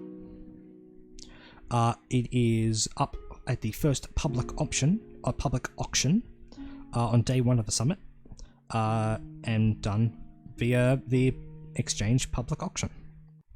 Minister of Foreign Affairs, any Concordian citizen, first Senate session, done by a Senate majority. Royal Ranger, any King's Ranger, done at the Bordavarian Realmic Gathering, day 1 of Summit, and done by popular vote / limited electors. So go read the Royal Ranger page for that, please. Senator of Bolsterlee, any Valley folk, Iron Valley Realmic Council, day 1 of Summit, done via the Bolsterlee Reeves Council. So specifically those of Bolsterlee. Senator of Loronimere, and the Loronimere player / character. Loronimere People's Assembly, day 1 of Summit, elected on and done via popular vote. Senator of Mokorem, any Andashi, done at the Andashi Realmic Gathering, day 1 of Summit, and elected via the tithing vote. Senator of the Tribe Lands, literally the exact same as Senator of Mokorem, elected the same way, same thing, just had to be an Andashi.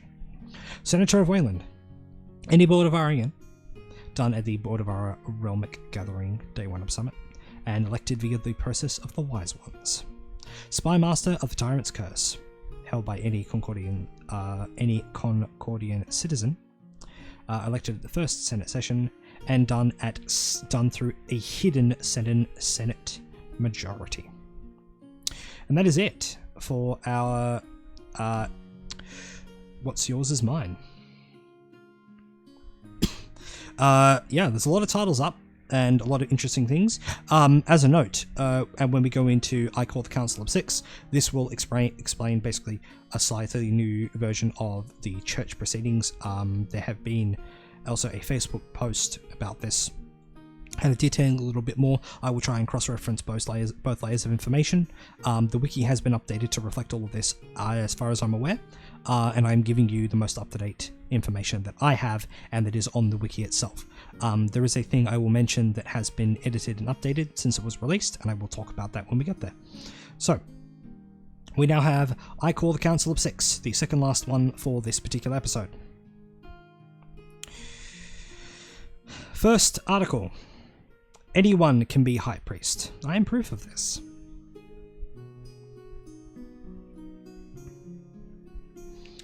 This is detailing the change to church proceedings. So prior, the Concordian church would meet at the specific listed times, and there would be motions that would be put forward on the church board and then voted, and essentially things would often, there was a lot of complaints that things would devolve into just a lot of arguments and it would take way too long. Things have now been changed to the church councils, specifically the councils. There will be gatherings for other things. We'll get to that in a minute. So it is a open meeting, but the only people permitted to speak during this time are the elected high priests, the Concordian consular, the voice of the church, and the war priest. Permission to speak, I guess, is a different point. It's mainly the high priests that will basically, do a lot of deliberation. Let's have a look at the game information to see if I'm in fact correct with this. Yeah, so basically the current church meetings that occur on day 2 and day 3 of a summit are being replaced with the Council of Six. The Council of Six is an open council, similar to the Senate, held in the church. The council is attended by the following titles: the high priests, all 6 of them, the voice of the church, the Concordian consular, the war priest, and the curates. Usually only the high priests and curates will be able to speak freely, although each of the other titles may indicate if they wish to speak, and barring exceptional circumstances may be given right. So basically, the war priest, the Concordian consular, and the voice of the church, it would seem, if they wish to speak, they'll indicate, and will likely, barring special circumstances, will be allowed to do so. Anyone else, basically, much like how Senate does things, there must be a vote by the Council of Six to allow them to speak. Only the high priests will be voting members of the council, with the High Priest of Servitas breaking any ties. The Council of Six will also have their own things to deal with and vote on, but they will also be the ones responsible for selecting the Concordian consular and the voice of the church. Successful and unsuccessful motions will be announced at the council, and also placed upon the motions board in the morning. The current voting windows have not changed, and the function of church motions overall has not changed. So the Council of Six will have their own things to do. There will be, gathering to sort of speak about what motions have passed and what have failed, the elections of these specific things and other things to do, and then there will still be the general motions put forward to the church, put priests in general to vote on and deal with. So essentially there are, The creation of the Council of Six will be supported by the continuation and expansion of rites, see the next one's entry, and other church gathering moments. And then it talks about, this will hopefully resolve a lot of the complaints that are coming through. We now have simple things for heroic folk. This is kind of cool. So, basically, what this is over the 3 days of the summit, there will be a rite performed at church for each of one of the spheres. A rite. So, to use the real world equivalent term though that's not the term that is being used here, for obvious reasons, is mass. This is a church mass for a specific sphere. But again, the term that is being used is rite, and I would encourage to use the term rite, as that is what it is. Basically, yeah, this is just general, this is attending church. So, you may attend as many of them or as little of them as you like. It is the idea that you will attend the ones, your character will attend the rites that are important to them, for the spheres that there is important to them. It may be that it will cost a key or so to, enter, basically, but may not be the case. It can depend. The times for the rites, which will be put up on the church board and other places. A copy can also be requested for your particular camp, if you wish. The times are as follows. The Arcadian rite will be held at 1:30 PM on day 3 of the summit. The Anarch rite will be held at 9:30 PM on day 1 of the summit. Servatas will be at 1:30 PM on day 2 of the summit.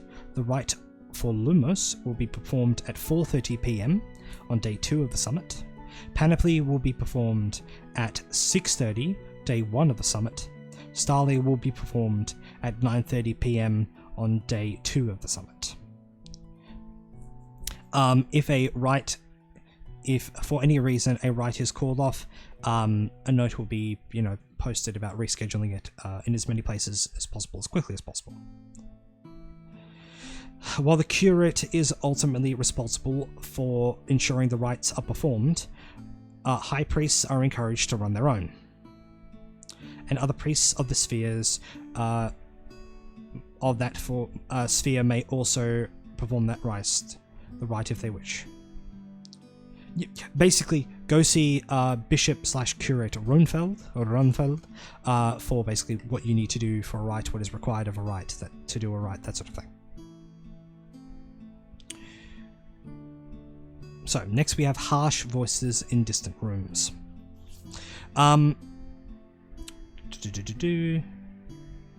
So, this is basically, there are motions coming into the Concordian Church now that are from congregations and gatherings from outside of the summit itself.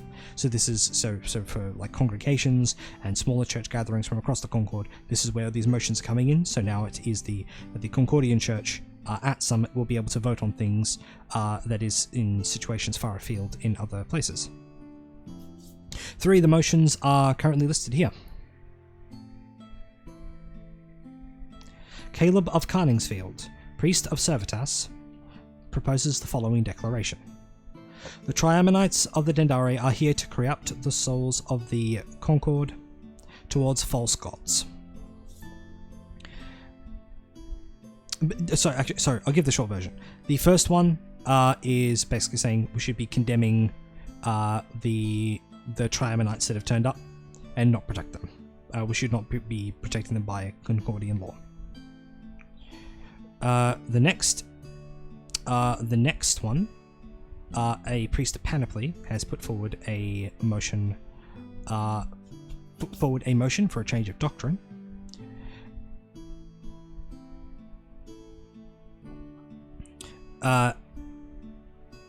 Basically saying we've inherited the understanding of heralds and eternals has been inherited from the minds of fallible men.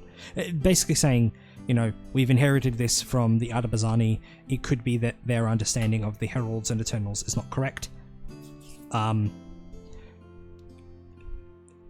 Basically, like, we may not know the identities and duties of all the heralds and eternals, which is interesting. The third is Redmer, a priest of Anarch, of Anarch and Arcadian, has put forward a motion for a change in of church function. Basically, this is to do with the church's veto and the throne.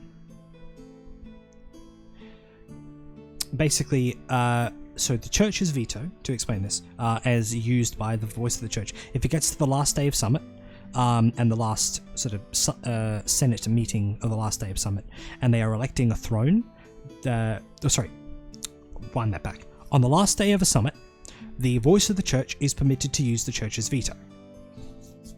I think. Basically, if on that last day the Senate is attempting to put someone on the throne, the voice of the church cannot use the church's veto on that, and say, we veto that, no throne. The voice of the church will not be able to do that.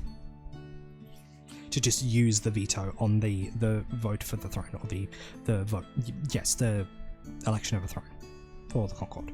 So that's interesting. It's very interesting, actually.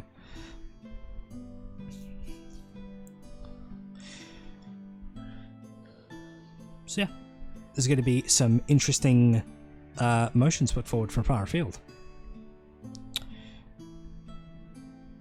And the motions from previous summits, the previous summit have been collected, and their effects, if appropriate, have been put into action. We now have that which threatens, I shall destroy, for my wrath know no bounds. This is the listing of the 2 new ceremonies created by the 2 schools of magic of the Concord. One of them is I think it's the Sunset Aegis. I will double check. Sunburst Armor. So, basically, it is a Lumos ceremony under the Eternal of the Setting Sun. It is a magnitude 10, and it is also an enchantment. The next time the character affected by the ceremony would receive a spiritual or arcane wound of any severity, it is nullified.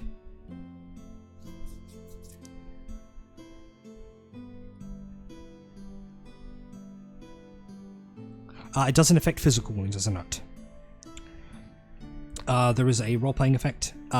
This ceremony lasts until the end of the event, or until it prevents a wound from affecting its target, whichever one occurs first. It can be cast at a higher magnitude to affect additional targets of members of the same band, but not sect, for +4 magnitude for each person. The other is the Phoenix's Burning Flame. This one has raised some interesting questions to do with the undead and redeeming and souls. Please go read this article as a whole. I'm not going to 100% go over it, but it is very, very interesting. So, the Phoenix's Burning Flame is an Anarch ceremony of the Phoenix of magnitude 6. It is also an enchantment. The simple version is the target of the target character may spend 1 energy to call magic fire with a melee weapon. It does not require the character to perform a normal spell cast. It simply will just use the magical effect, or the effect magic. There is a roleplay effect. Both of the roleplay effects of these are actually pretty positive. I'm really happy with that, actually. It may be cast at a higher magnitude to affect additional targets of the same band, for +3 magnitude each. So that's actually kind of cool. You could just hit someone and go, "Oi, you, magic fire," for the rest of the event, which is really cool. It's wild.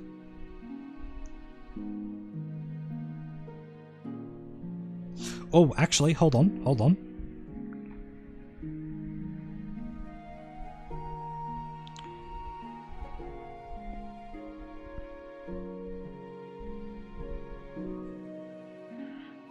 Just checking something. So there is an interesting detail here, and I don't know if this has just been done by accident, but this ceremony, sorry, let me find the name of it again to make sure the Phoenix's Burning Flame. Yeah, interesting. So, I might just be missing it because I am using a voiceover narration software on my phone. The Phoenix's burning flame does not seem to have a duration, at least on the specific Winds of the World page.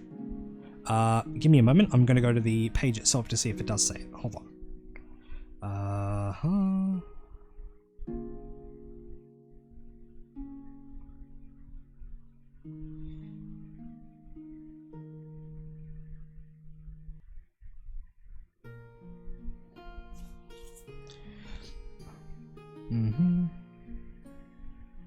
Yeah, and it does not list a duration. You get hit with the ceremony and you just seemingly have this forever. This seems like a genuine mistake.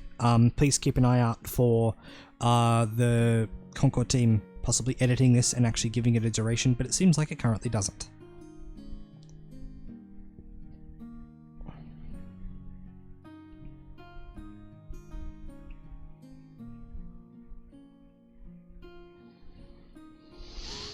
Yeah, it doesn't list a duration, so I think this might just be a genuine mistake. So do keep an eye out for that. It may be very well the case that this is not meant to be, you know, it is also an enchantment, so it's the case of, you know, you get hit with this enchantment. If your character ever gets hit with another ceremony that is an enchantment, your character specifically, /player, is targeted with an enchantment. I mean, this one would go away, but if it is the intent that this ceremony, once performed on you, is there until another enchantment hits you, or something removes the enchantment, that'd be kind of insane. It could be kind of wild, actually, so we'll have to see. Might be something I'll look into later. But that's it for I Call the Council of 6. I didn't really need to cross-correlate any information with the Facebook post, because ultimately it kind of says it here. Basically, the greater church gatherings are replaced with the Council of 6. There are now the 6 rites that will happen over the summit. The Council of 6 will have stuff to vote on themselves, and it seems there will also be just general motions that the church will still have to vote on via priests, divine law ranks, and congregation petition stuff. So please go read the Facebook post talking about this on the Concord LARP group page. Yep, okay, alright. Now we move on to the last one for this episode. Yes, this is the long one, I'm very aware. That's kind of the idea. To get this done, so we got the Slumber of Slumbering Gods. This is to do with the tribe lands of Andash. Relatively short one. Basically, first up, we have I Am At Last My Own Man. This is to do with an individual known as Dahl, a criminal of the Concord, has seemingly gone in with a cult, the Cult of Grain and Grail, or the Starved. They have basically come out of nowhere, run into the Andashi School of Gifts, gone on mass sacrifice and ritual, and have caused a bunch of plant matter of green and red to sprout up and just wreak havoc. There's a lot of death. There's a lot of there's a lot of death. There's a lot of damage. Dahl's manifest, a book basically outlining some stuff, is going to be given to the headmaster of the School of Gifts. There will be confluxes and information for dealing. So, the headmaster of the School of Gifts will be responsible for a conflux at the Andashi School of Gifts to try and undo the effects of the Starved's ritual. There is a little more information of the Starved here as well. The other one is that the location of the Starved and possibly Dahl has been located. There will be a conflux related to that. The investigators that have been looking into this will be responsible for this conflux. We'll see how that shakes out. But yeah, there will be a couple of confluxes to do with this. We have What Has Been Trapped Within My Mind. Basically, this is to do with the Kodiri Temple and the excavation of it in the Tribelands. Basically, there wasn't enough of farm, business, and I believe wilderness investments. Was it mine? One of the two. Point is, there wasn't enough investment support in the past downtime that was needed to continue the excavation safely. There's been a bunch of damage done. There will be reduced options for those continuing in the Kodiri Temple dig. There is a change to how many tokens each person will get. There are fewer options. this needs support, because it isn't just, you know, having people there, it's having infrastructure, and that's kind of what this sets, is having supplies and infrastructure is kind of needed for stuff like this. So, but do read this, check it out, especially for tribal lands and Andashi characters, check it out. We now have You Cannot Reason with Silent Fools. Basically, the tower in the True Wilds of Andash of the tribal lands has re-emerged once more, with a very strange effect. Any Andashi character in the tribal lands whose city or nomad name, stone or sand name, that begins with letters A through to L. Either of your characters' names begin with A through to L. You cannot remember anything to do with the tower for anything longer than an hour. So basically, if someone's like, oh, remember the tower, bunch of information, and then after roughly an hour, you will just forget. No, there is no rhyme or reason to this. This is just a way to reflect this specific arcane thing happening. Don't read too far into the whole A through to L thing. But it does make a note here that there are still people that have been looking into the tower and have come back mindless husks. Basically, it can inflict permanent amnesia to a very dangerous degree. It does cite that this does seem like it is look into the tower now, or it's going to go away and it will be lost forever. It would seem. Yeah, this one's pretty straightforward. Only because I've read it several times and I can sort of simplify a lot of it. There's some really good writing across all the entries I've talked about. There's some really, really, really good writing, and I really would encourage people to go check this out themselves and read it, or go listen to Lon read it aloud on her YouTube channel. Again, you can find links for that on the Concord LARP Facebook group or in the Concord LARP Discord server. Sorry. Go check them out. But yeah, this is one of the first. This is the first main Andashi news we've gotten, aside from the weight of worth and the appraisal options we have available. Yeah, the Kodiri Temple going bad is pretty spooky. Has also questions of what's actually underneath it as well. There is of course there is the tower in the True Wilds being fucky again, and once more the all is not well in Obregon. There is a chance that, depending on how things are done by notable characters for the coming summit, depending on what goes down, it may fuck with the School of Gifts in a pretty big way. So that's very scary. Of course, there will be choices to be made, more or less across the board, by likely the champion of the tribes. I believe the Senator of Mukarem, Senator of the Tribelands, champion of the Sands, champion of the tribes. Good lord, all over the place. And of course the various other headmaster of the School of Gifts, of course, investigators that were looking into Dahl and their particular doings. Yeah, there's not really, when I read this one, it's there's actually not a lot here, but there is a lot here, and it's just it's a lot for very specific groups of people. So, but yeah, Andash is going to have a lot to do. We of course have the future Andash article to do with the region of Mukarem coming out, that might give the sort of the other side of what's going on in Mukarem. But yeah, so that's all of 6 of those articles done and read. There's a lot going on, as you can obviously tell. And there are, of course, 6 more Winds of the World articles to come out, and we actually have now official word, the last 6 articles and the order they are in. So, given that it is Sunday the 3rd of March, the first of these will be coming out tonight, likely, being The Wave Breaks as the Heart Does, News from the Sea. The second for the coming week is Harlig of Alfwens Wall, the first Concordian Paragon. And the final one for the second last week of the Winds of the World articles is the second Andashi article, being In the Reflection of in the reflection of my enemies. This is the Mukaram article. Some of us were theorizing we weren't going to get this one until the last week of Winds articles, but no, we're getting it. We're getting it at the end of the coming week. So, yay, I suppose. Then the final week of the Winds of the World articles is going to be, I believe it's Journey On, talking about mortal visitors to Passage. Show Me Where I Went Right. This is sort of the elections and choices of the War Chamber, and I believe a couple of council information.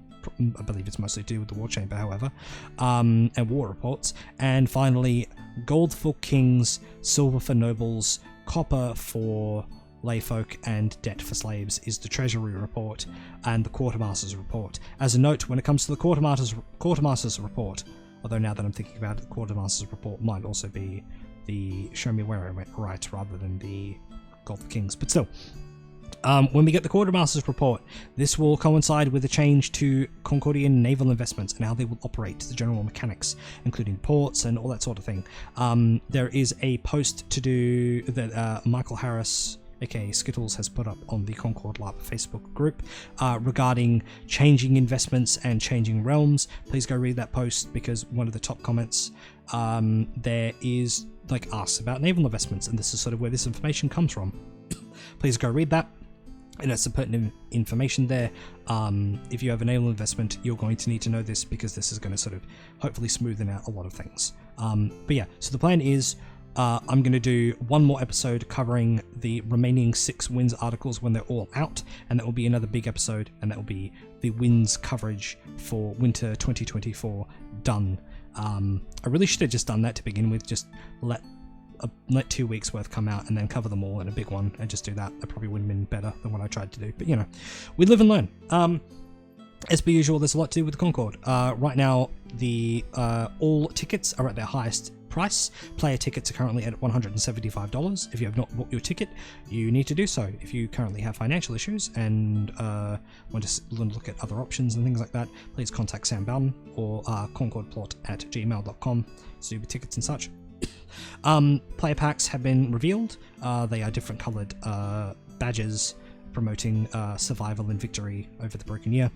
They're in various colours. There are only so many of each. Once all the colours of them are gone, more will be ordered. I believe they are $20 each. Please go see Sam Bowden's post about it on the Concord LARP Facebook group. We have one official training left before this coming summit of Winter 2024. That will be on the afternoon of the 16th of March. Please see the Concord LARP Facebook group for information for that. There is an unofficial Concord training happening in Falcon, Western Australia on the 8th of March with earliest arrival at 6 PM. You will be required to have a LARP West membership to attend either the fighting section or the sanctioned event section. Yes, there will be the sanctioned tavern night, basically, much like the official trainings. Yep, there is that one. Come to it if you can. It's a good time. There is, I believe, from memory, a Laronomia event that will be happening soon-ish. I believe they got rescheduled for March, so that is happening. Depending on how things go, there will be an Andash sanctioned event as well that we're trying to get worked out. And aside from that, there is also the Boddington Fair and Feast coming up on I believe the 6th of April, so get your tickets bought for that. LARP West will of course have a showing. I believe, as far as I'm aware, I will be volunteering there. It's always a good time. I love supporting Boddington. I genuinely love medieval festivals. I've really gotten into liking them, obviously because of LARP as well, but it's a great time.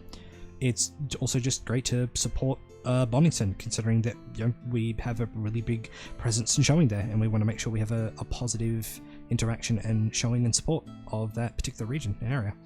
So yeah, that's Wanderer's Guide to Esterra, episode 19, covered, closed, donezo. If you enjoyed this, please like, share, subscribe, do all the things, dingle the bingle, do all that.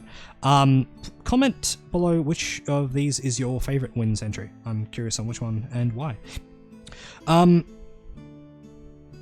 Yeah, I enjoy looking at the Winds of the World. It's always a good read. It's always a fun read. It's always a big batch of new content, and the Concord team have, as far as I'm aware, have never disappointed. Not really. There's always something interesting. There's always something on the horizon. There's always interesting stuff going on, and this year is, or this coming summit will be no exception. And yeah, happy summit prepping. Make your decisions. Drink plenty of water. Rest as much as you can, and remember for the upcoming summit, again, people are people. Tensions may be very high, so remember to do your check-ins.